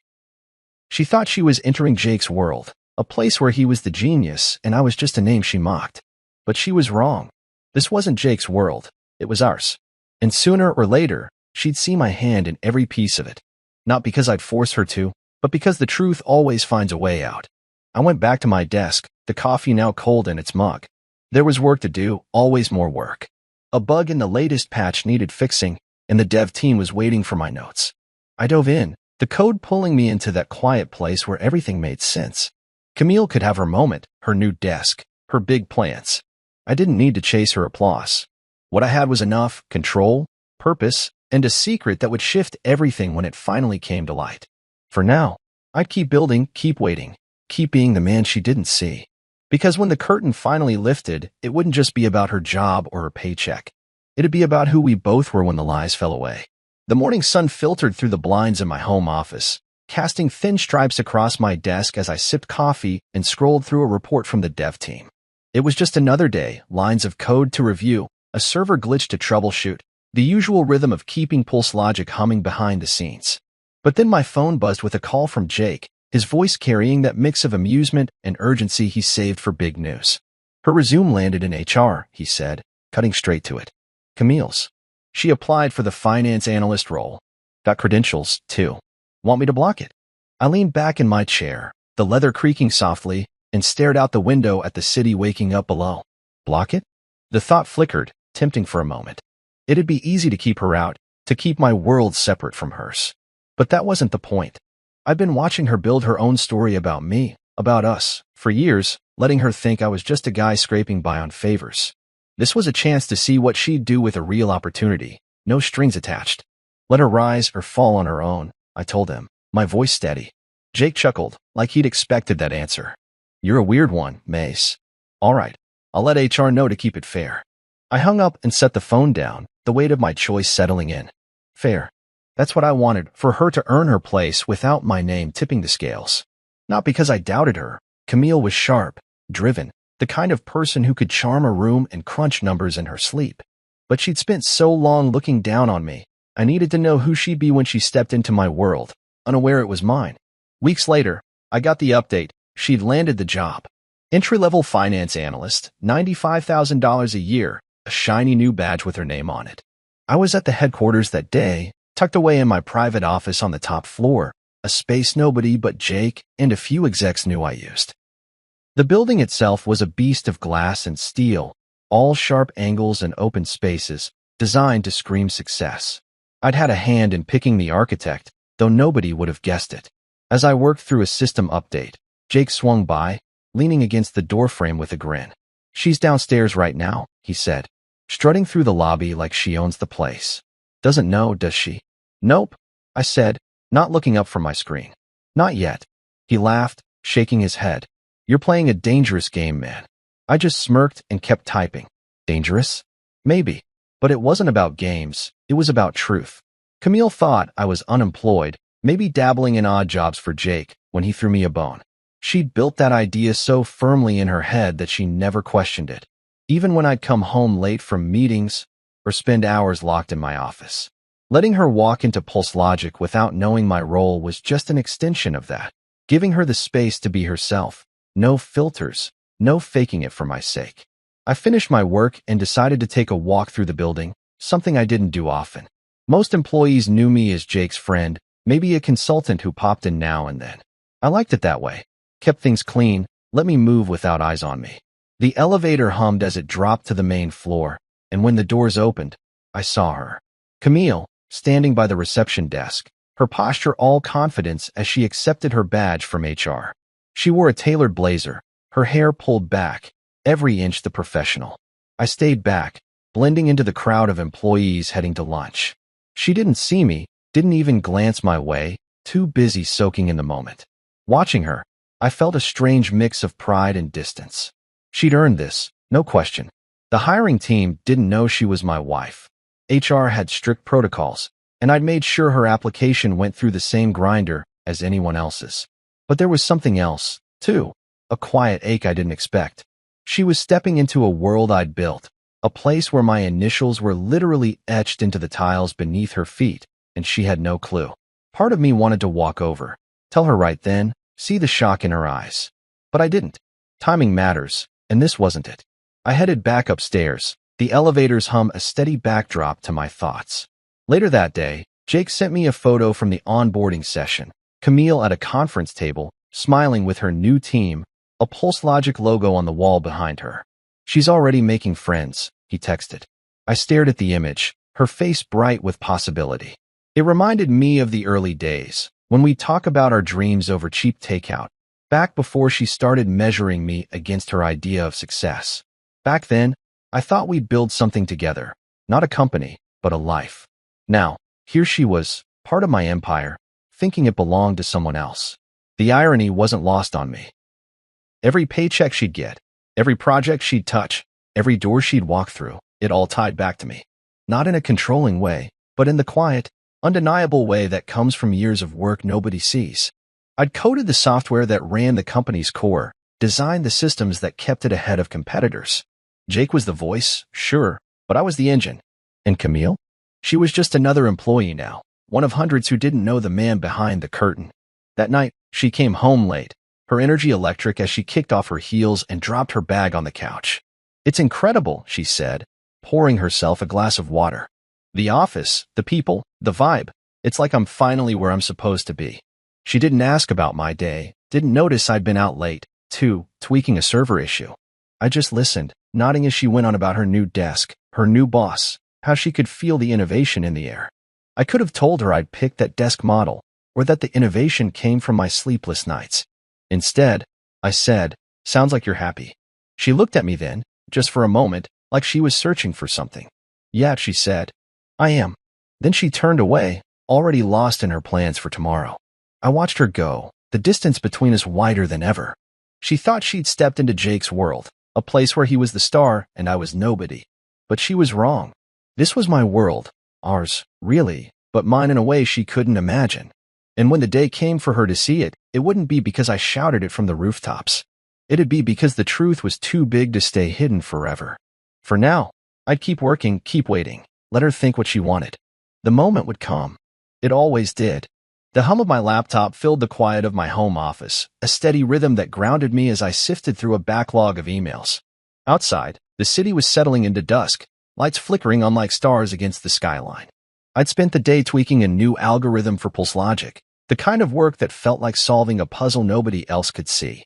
Most people at the company thought Jake was the mastermind, the guy who dreamed it all up and made it R. They weren't entirely wrong. He had a knack for selling the vision, for turning my code into something the world wanted. But the truth was messier. Every breakthrough, every system that kept us ahead, came from my hands. And Camille? She was out there in the office, building her own story about who ran the show, with no clue I was the one she was really working for. I leaned back in my chair, rubbing my eyes as I thought about her first month at the company. Word had gotten back to me, little snippets from HR, casual comments from Jake. She was settling in fast, charming her team, tossing around buzzwords like she'd been born in a boardroom. Apparently, she'd taken to bragging about her proximity to power, as if being in the same building as Jake made her special. I could picture her in the break room, coffee in hand, tossing her hair as she said, "He's so inspiring. You can just tell he's the genius behind it all." It didn't bother me, not really. I'd chosen to stay out of the spotlight, let Jake take the bows. But hearing her say it, knowing she thought I was just some guy hanging around for scraps, stirred something I couldn't quite name. That afternoon, I'd gotten an email from one of the HR reps, someone I trusted to keep me in the loop without asking too many questions. She'd overheard Camille in the break room, laughing with a couple of analysts. "There's this other founder, right?" she'd said, her voice carrying that sharp edge she used when she was trying to sound clever. "Some ghost, probably just a legal placeholder. Jake runs everything, you can tell." The HR rep had typed it up word for word, adding a quick note. "Thought you'd want to know." I read it twice, my jaw tight, then closed the email without replying. A placeholder. That's what she thought I was. Not a man who'd built an empire from a folding table in a loft, but a name on paper, irrelevant next to Jake's shine. My phone pinged, pulling me out of my thoughts. It was Jake, texting as if he'd read my mind. "Heard Camille spreading her theories about you. Want me to set her straight?" I stared at the screen, my thumb hovering over the keyboard. For a moment, I imagined him walking up to her desk, casual as ever, and dropping the truth like a stone in still water. I could almost see her face, shock, then disbelief, then that quick scramble to rewrite the story in her head. It was tempting, but I typed back, "Not yet." I set the phone down and stood, stretching my arms as I walked to the window. The city sprawled below, a map of lives and secrets, and I wondered how many others out there were misjudged, unseen for what they really were. Camille's words didn't hurt as much as they might have once. They were just noise, part of the bigger picture I'd been watching unfold. She could think what she wanted, say what she wanted.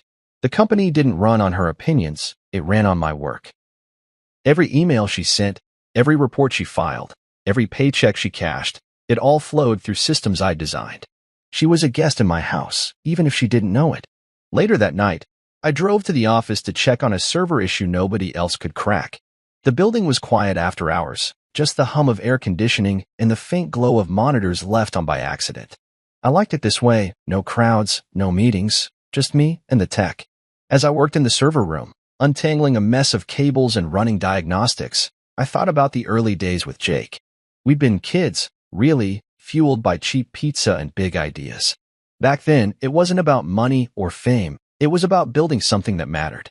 I'd never cared about the spotlight, even when we started getting press, when investors came knocking. Jake thrived on it, and I was happy to let him. But now, with Camille spinning her stories, I wondered if I'd stayed quiet too long.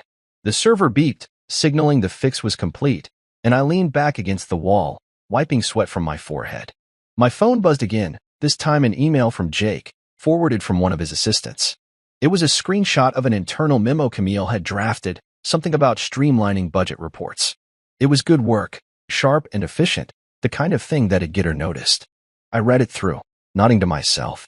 She was talented, no question. That's why I hadn't blocked her application, why I'd let her walk through those doors. But talent didn't mean she saw the whole picture. I locked up and headed home, the city lights blurring past as I drove. Camille was already asleep when I got there, her shoes by the door, her bag slung over a chair. I stood in the kitchen, pouring a glass of water, and thought about the memo again. She was making her mark, carving out a place for herself, and I was glad for it. But every step she took was on ground I'd laid. The irony wasn't lost on me. She was climbing a ladder I'd built, praising a man who leaned on me for every major call. Jake still ran decisions by me, even the ones she thought were his alone. Budgets, contracts, tech rollouts, he'd call or text, asking for my take, and I'd give it. No ego, no fuss. That's how we worked. As I climbed the stairs to bed, I paused outside our room, listening to the faint sound of her breathing. She was happy here, in this life she thought she'd earned by outgrowing me. And maybe she had, in her own way. But the truth was bigger than her version of it. I didn't need her to know, not yet. Telling her now would be too easy, like flipping a switch and watching her scramble. I wanted her to find it herself, to feel the weight of it when it landed. Not out of spite, but because real understanding doesn't come from words, it comes from seeing. I slipped into bed, the mattress dipping under my weight. Tomorrow, I'd dive back into work, another bug to fix, another system to tweak. Camille would go to her desk, file her reports, maybe drop another line about Jake's brilliance. And I'd keep doing what I'd always done, building, waiting, letting the pieces fall where they would. The office gossip didn't matter, not really. Her theories, her break room chatter, it was all just noise. The company ran because of me, and sooner or later, she'd see it. Not because I'd shout it, but because the truth has a way of breaking through, quiet and sure, like a sunrise you can't ignore. For now, I'd stay the ghost she didn't believe in, and that was enough. The office was a ghost town that night, the usual buzz of keyboards and chatter replaced by the low hum of air conditioning and the occasional creak of a settling building. I was holed up in the executive suite, a corner room with a view of the city's jagged skyline, working late on a software patch that had been giving the dev team fits. The glow of my laptop screen lit up the desk, casting shadows across stacks of papers and a cold coffee mug I'd forgotten to refill. This was my element: code, quiet, control. No meetings, no handshakes, just me untangling problems nobody else could. I liked these hours, when the world slowed down and I could think without interruption. But then I heard it, the sharp click of heels on the hardwood floor, echoing down the hall like gunfire in the silence. I glanced at the clock, past 9. Nobody should have been here, not even the cleaning crew. The sound stopped just outside the door, and before I could close my laptop, Camille walked in. She froze in the doorway, her eyes wide, like she'd stumbled into a room she wasn't supposed to see. Her blazer was slung over one arm, her hair slightly messy from a long day, but she still carried that air of confidence, like she owned every space she entered. "What are you doing here?" she asked, her voice sharp, almost accusing. I leaned back in my chair, keeping my expression neutral.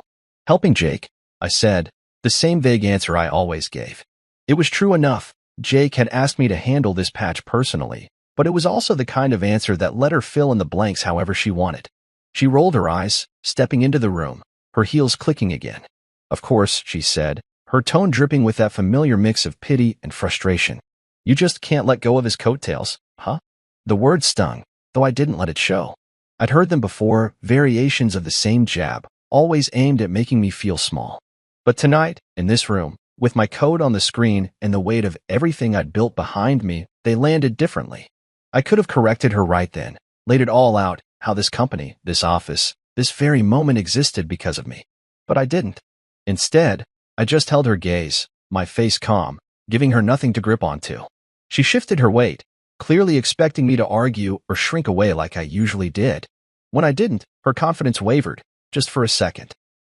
"It's late, Mason," she said, softer now, like she was trying to figure out why I wasn't rattled. Why are you even in here? This is the executive suite.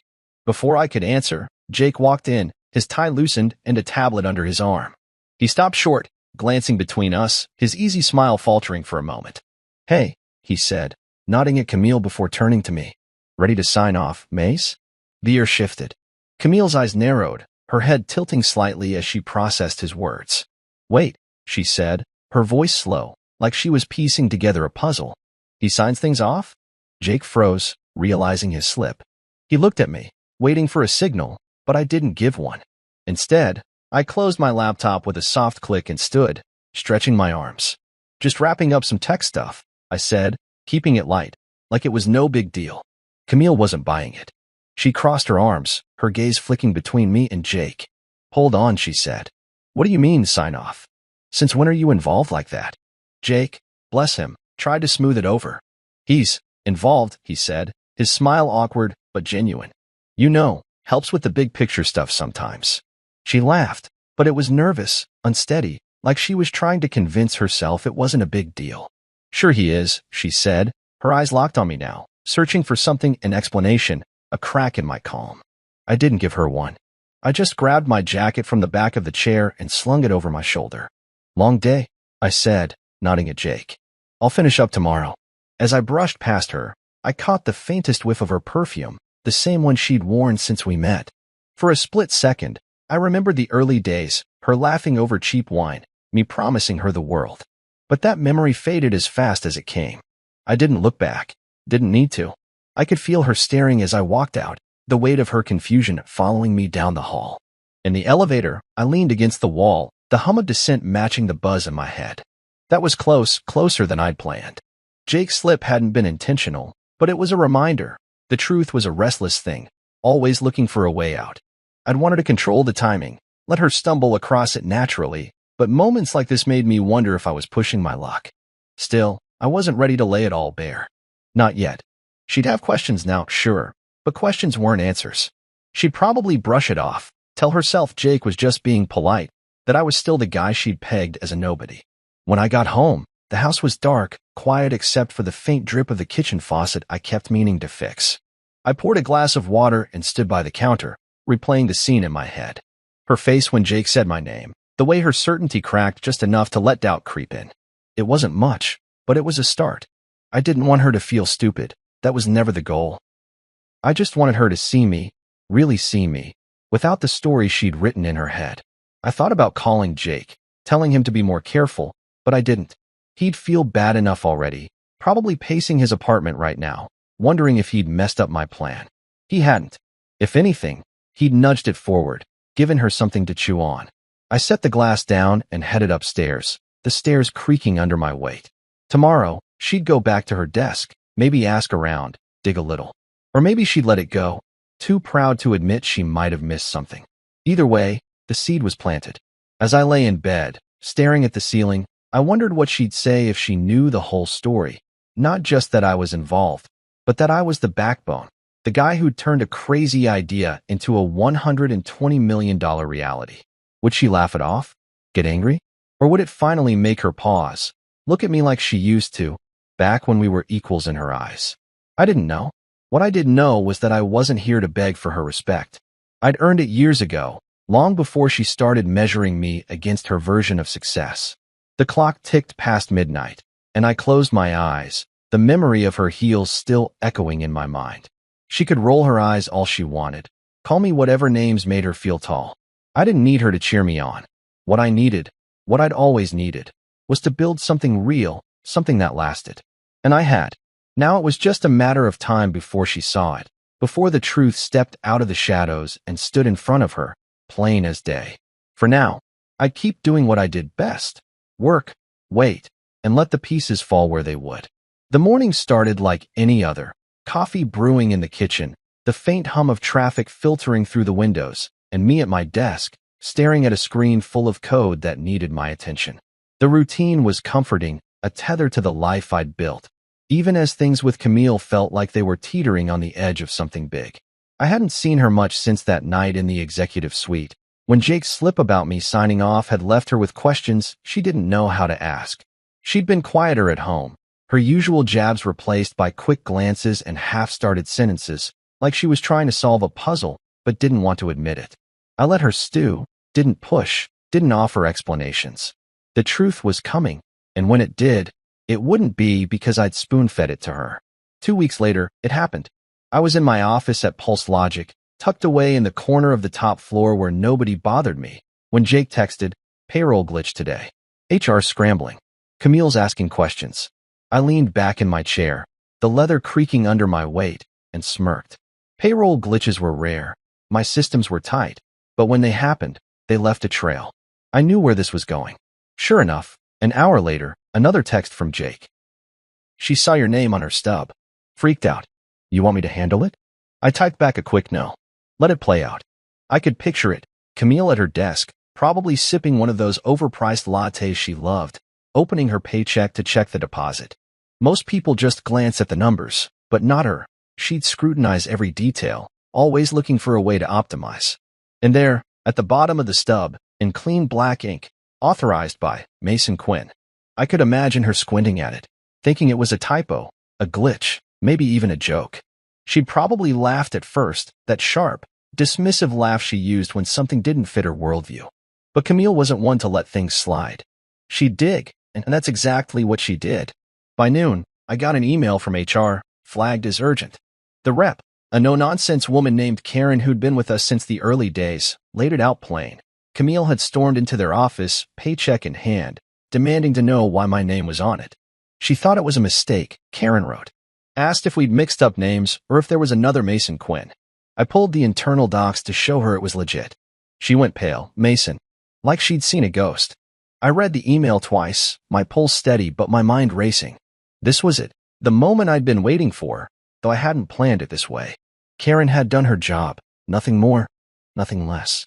She'd shown Camille the paperwork, the founding charter, the corporate ownership forms, the stock disbursement records. All of them with my name in bold, Mason Quinn, co-founder and chief technology officer. Not a placeholder, not a shadow, but the guy who'd built the engine that powered the whole damn company.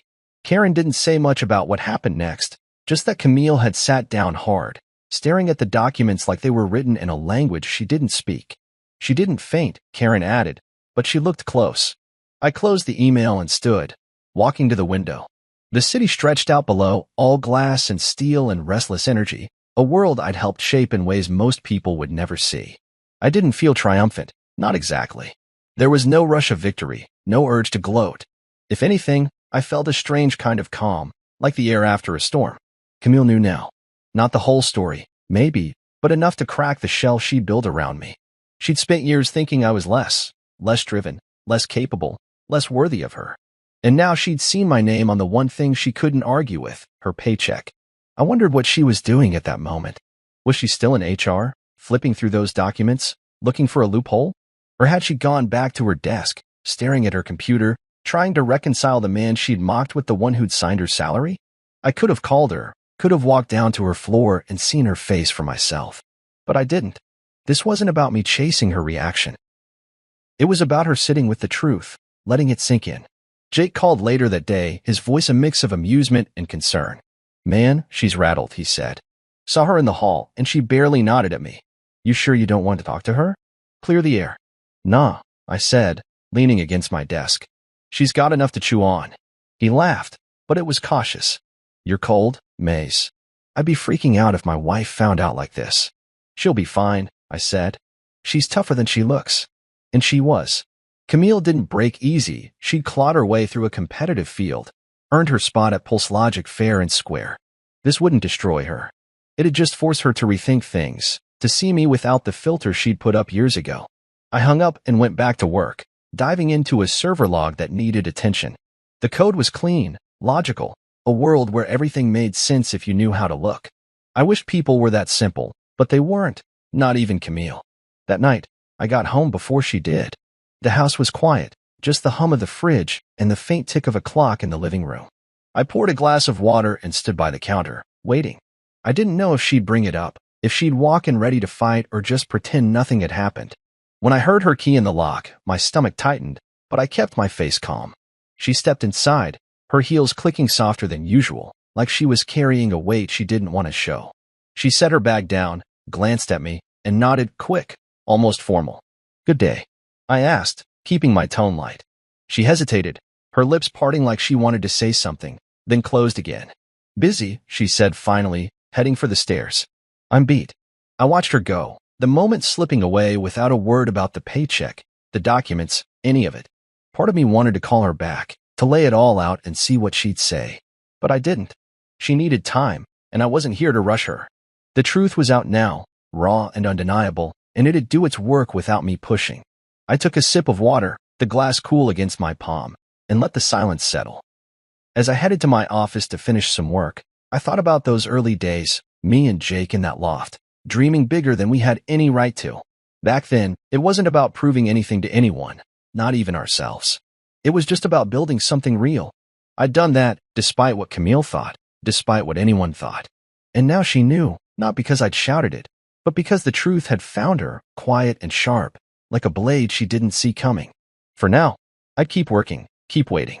The next move was hers, and I was ready for whatever came. The gala was in full swing when I arrived, the kind of event that made you feel like you'd stepped into a movie, chandeliers glittering overhead, waiters gliding through the crowd with trays of champagne, and a live jazz band filling the air with smooth, easy notes. PulseLogic had pulled out all the stops to celebrate a new government contract, a deal that'd keep us in the black for years. I usually skip these things, happy to let Jake soak up the spotlight while I stayed behind my screens. But tonight, he'd insisted I show up, his voice firm over the phone. "You need to claim what you've built," he'd said. "No room for argument. This isn't just my win, it's yours." I'd grumbled, tugged at the collar of my tux, but deep down, I knew he was right. So here I was, standing at the edge of a ballroom packed with suits and gowns, feeling like a fish out of water, but ready to play my part. The room buzzed with energy, executives mingling, investors laughing too loud, employees snapping selfies with the company logo projected on a massive screen. I adjusted my tie, the sleek black suit Jake had practically forced me to wear, feeling foreign but sharp. I caught my reflection in a mirrored pillar, taller than I remembered, my jaw set. I steady. For once, I didn't look like the guy Camille thought I was, the one she dismissed as a shadow.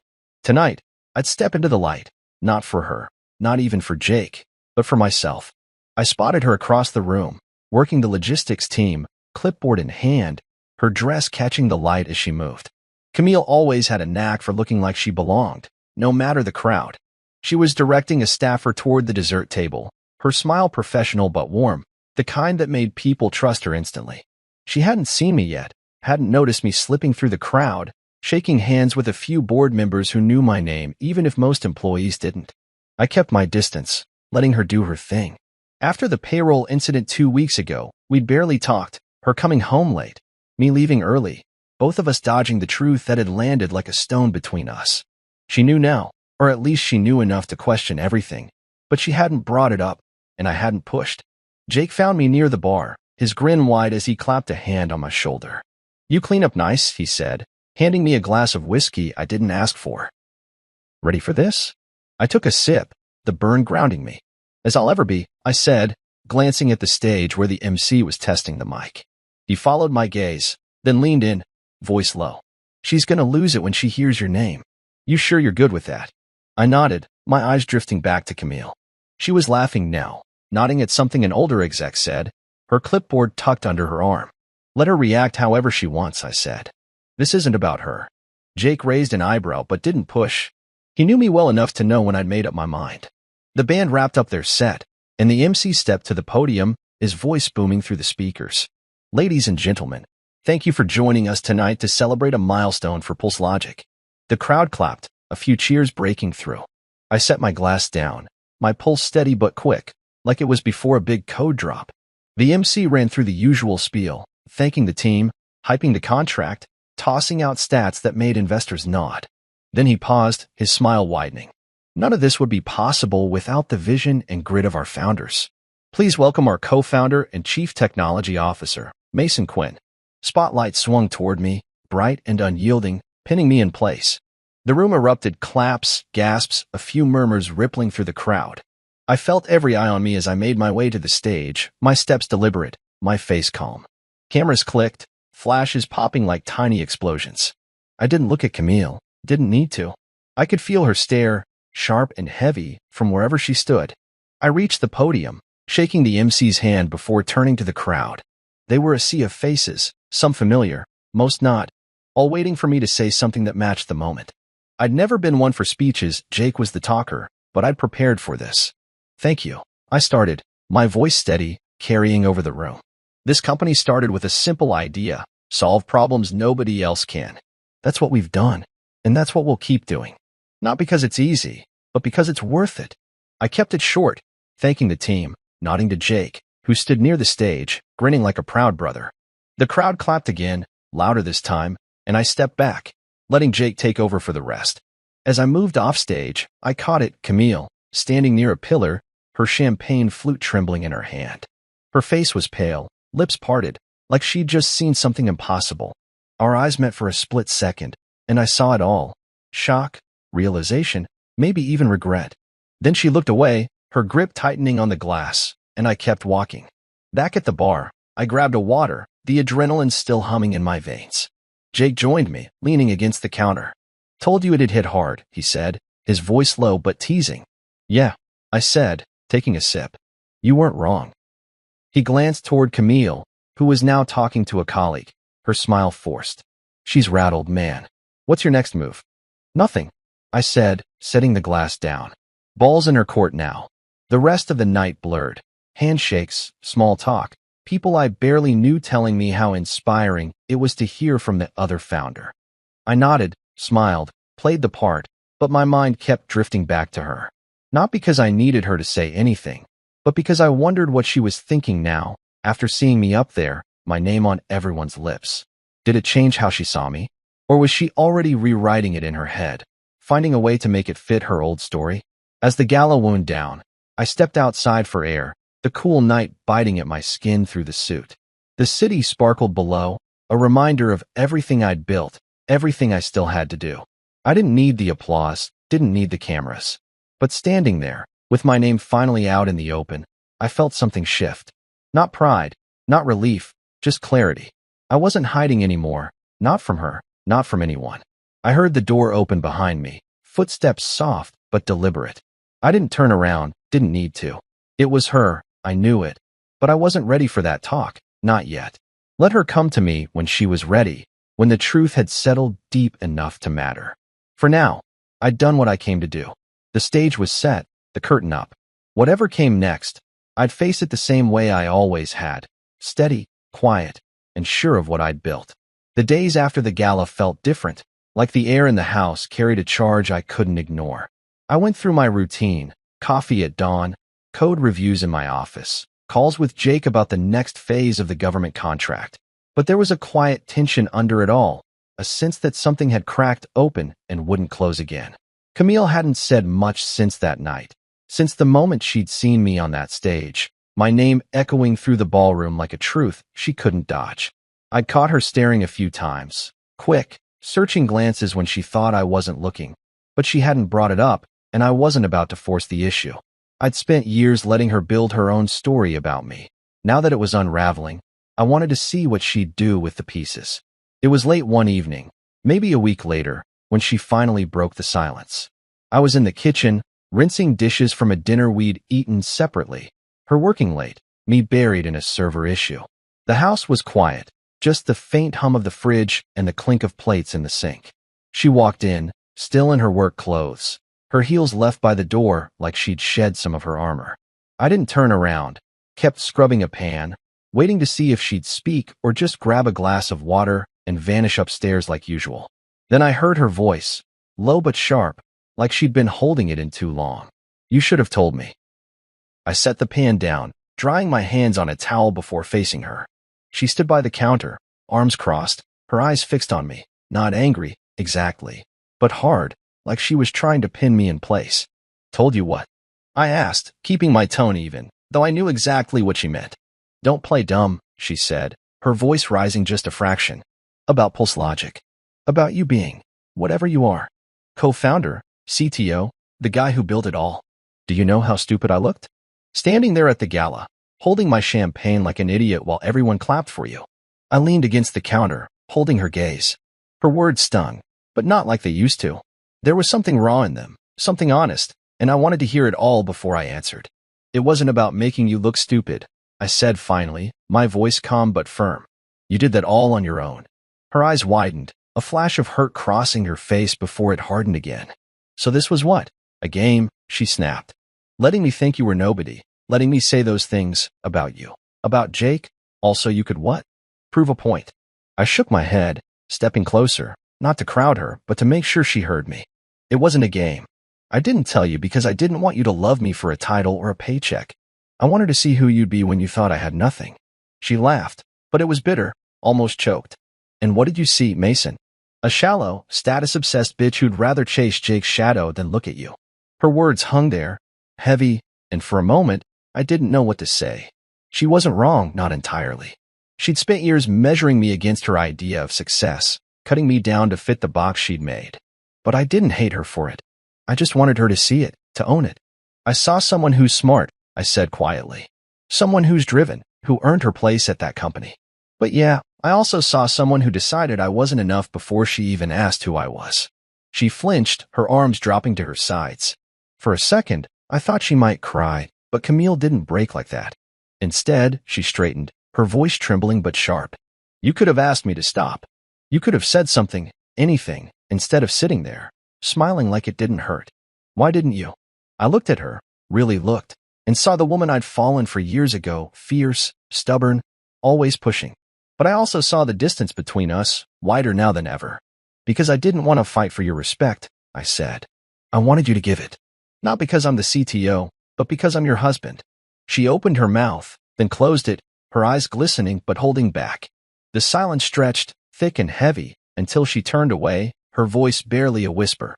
I didn't know how to see you. Not like this. She walked out, her footsteps soft on the hardwood, leaving me alone with the dishes and the weight of what we just said. I didn't follow her. Didn't need to.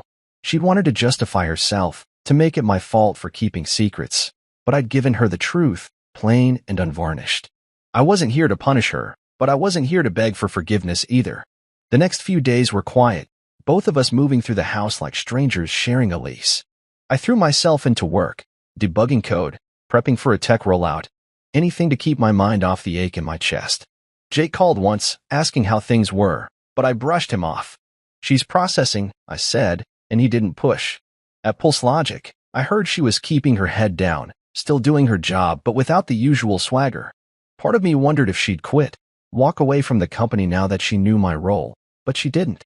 She showed up, filed her reports, kept going. That was something, at least.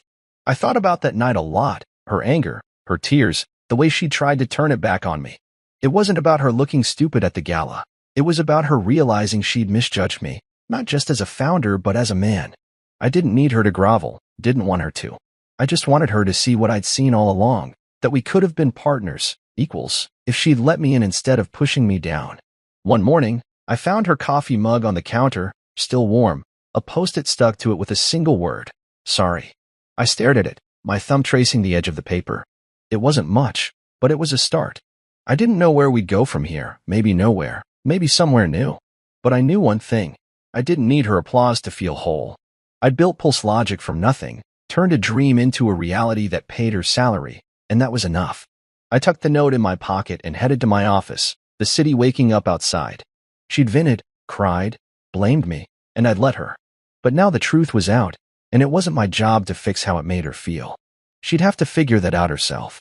For now, I had work to do, systems to maintain, problems to solve, a company to run from the shadows. And if she wanted to talk, really talk, I'd be here. Not as the guy she mocked, not as the founder she didn't expect, but as me, steady, quiet, and done waiting for her to catch up. The house was quieter than usual that week, the kind of quiet that feels like it's holding its breath. I'd found Camille's note, sorry on a post-it, left like a breadcrumb on her coffee mug, and it stayed with me, tucked in my pocket as I went through my days. I didn't bring it up, didn't ask her what it meant. Words like that need space to settle, and I wasn't in a rush to fill the silence. Work kept me busy, Pulse Logic was ramping up for a new software release, and I was neck-deep in code, tweaking algorithms and squashing bugs that only I could spot. But even as I worked, my mind kept drifting back to her, to the way things had shifted since the gala, since she'd seen my name on that stage and realized the man she dismissed was the one holding up her world. I'd heard bits and pieces about her at the office, not from her directly, but from Jake and a few others who kept an eye out. She was still showing up, still doing her job, but the swagger was gone. No more breakroom boasts about proximity to power, no more gushing about Jake's genius. Instead, she was quieter, focused, like she was trying to prove something to herself. Karen in HR mentioned she'd started asking about the company's outreach programs, the ones I'd pushed for years ago, tech workshops for women in underprivileged schools, stuff I'd always cared about but never advertised. It caught me off guard, hearing that. Was she digging into my world, trying to understand me? Or was it just her way of coping, finding something to hold on to after her version of me had crumbled? I didn't know, and I didn't ask. One morning, I decided to do something I hadn't planned. I was at my desk, the city humming outside my window, when I pulled out a small box I'd picked up on a whim, a high-end leather-bound notebook, the kind Camille used to jot down her ideas back when we'd dreamed together over late-night takeout. I grabbed a pen and wrote a note, keeping it simple. Camille, you're talented. You earned your place here. This isn't about revenge. It's about letting truth speak. Mason, I didn't overthink it, didn't try to make it poetic. It was just the truth, plain and clear, the way I'd always tried to be with her, even when she didn't see it. I drove to the office that afternoon, the box on the passenger seat. The building was buzzing as usual, phones ringing, keyboards clacking, employees weaving through the open-plan floor. I didn't go to my usual hideout on the top floor. Instead, I headed to Camille's desk, tucked in a corner of the finance department. She wasn't there, probably in a meeting. So I set the box down, the note folded inside, and walked away before anyone could ask what I was doing. It felt strange, leaving something for her like that, no explanation, no ceremony. But it wasn't about grand gestures. It was about giving her something real, something she could hold, and letting her decide what to do with it. I didn't hear from her about it, not that day, not the next. Part of me wondered if she'd tossed it, too proud to accept anything from me after everything. But I didn't dwell on it. I'd said what I needed to say, and the rest was up to her. Life kept moving, meetings with the dev team, late-night calls with Jake about scaling the new contract, the usual grind that kept Pulse Logic running. I liked the rhythm of it, the way it pulled me into a world where things made sense, where effort led to results. If only people were that straightforward. A few days later, Jake swung by my office, leaning against the doorframe with that grin he got when he knew something I didn't. She's been asking about the charity stuff, he said, crossing his arms. The tech programs for schools. Wanted to know how we pick the locations, who funds it. Sound familiar? I looked up from my screen, my hands pausing on the keyboard. Yeah, I said, keeping my tone neutral. Sounds like something I'd care about. He laughed, shaking his head. Man, she's digging. Not saying it's because of you, but come on. That's your thing. She's never touched it before. I shrugged, turning back to my work. Maybe she's just curious.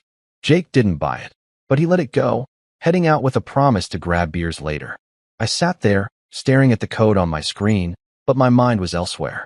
Camille, asking about the programs I'd poured my heart into, quietly, behind the scenes, the way I'd always done things. It wasn't an apology, wasn't a big declaration, but it was something. A step, maybe, towards seeing me as more than the guy she'd mocked at her parents' party. I didn't know if it'd lead anywhere, but it was enough to make me pause, to wonder if she was changing, slowly, the way I had years ago when I realized I didn't need applause to feel whole. That night, I got home late, the house dark except for a light in the kitchen. Camille was at the table, her laptop open, papers spread out around her. She didn't look up as I walked in, but I saw it, the leather notebook, open to a page filled with her neat handwriting. My note wasn't there, probably tucked away somewhere, but the sight of the book hit me harder than I expected. I grabbed a glass of water, keeping my movements quiet, not wanting to disturb whatever she was working on. As I headed upstairs, I caught a glimpse of her screen, a proposal draft, something about expanding the tech workshops to more schools. I didn't stop, didn't say anything, just kept going. In bed, I lay awake, the ceiling a blank canvas for my thoughts. I didn't need her to thank me, didn't need her to say she'd read the note or liked the gift. What I needed, what I'd always needed, was to know I'd built something that mattered, not just in code or contracts, but in the way it touched people's lives. Those programs, the ones she was now poking into, were part of that. If she was picking up that thread, even just a little, it meant something. Not a victory, not a reconciliation, but a shift, quiet and real, like the first crack of dawn after a long night. I thought about the early days, when I'd stay up coding while Camille slept, dreaming of a future we'd share. That future looked different now, fractured by her words and my silence, but it wasn't gone. Maybe we'd find a way to meet in the middle, or maybe we'd just learn to see each other clearly. Either way, I wasn't here to force it. I'd given her the truth on that paycheck, on that stage, in that note, and now it was hers to carry. For me, there was still work to do, systems to build, problems to solve. I'd keep going, steady as ever, letting the pieces fall where they would. And if she wanted to walk beside me, she knew where to find me, not as the founder, not as the ghost, but as the man I'd always been, waiting for her to catch up.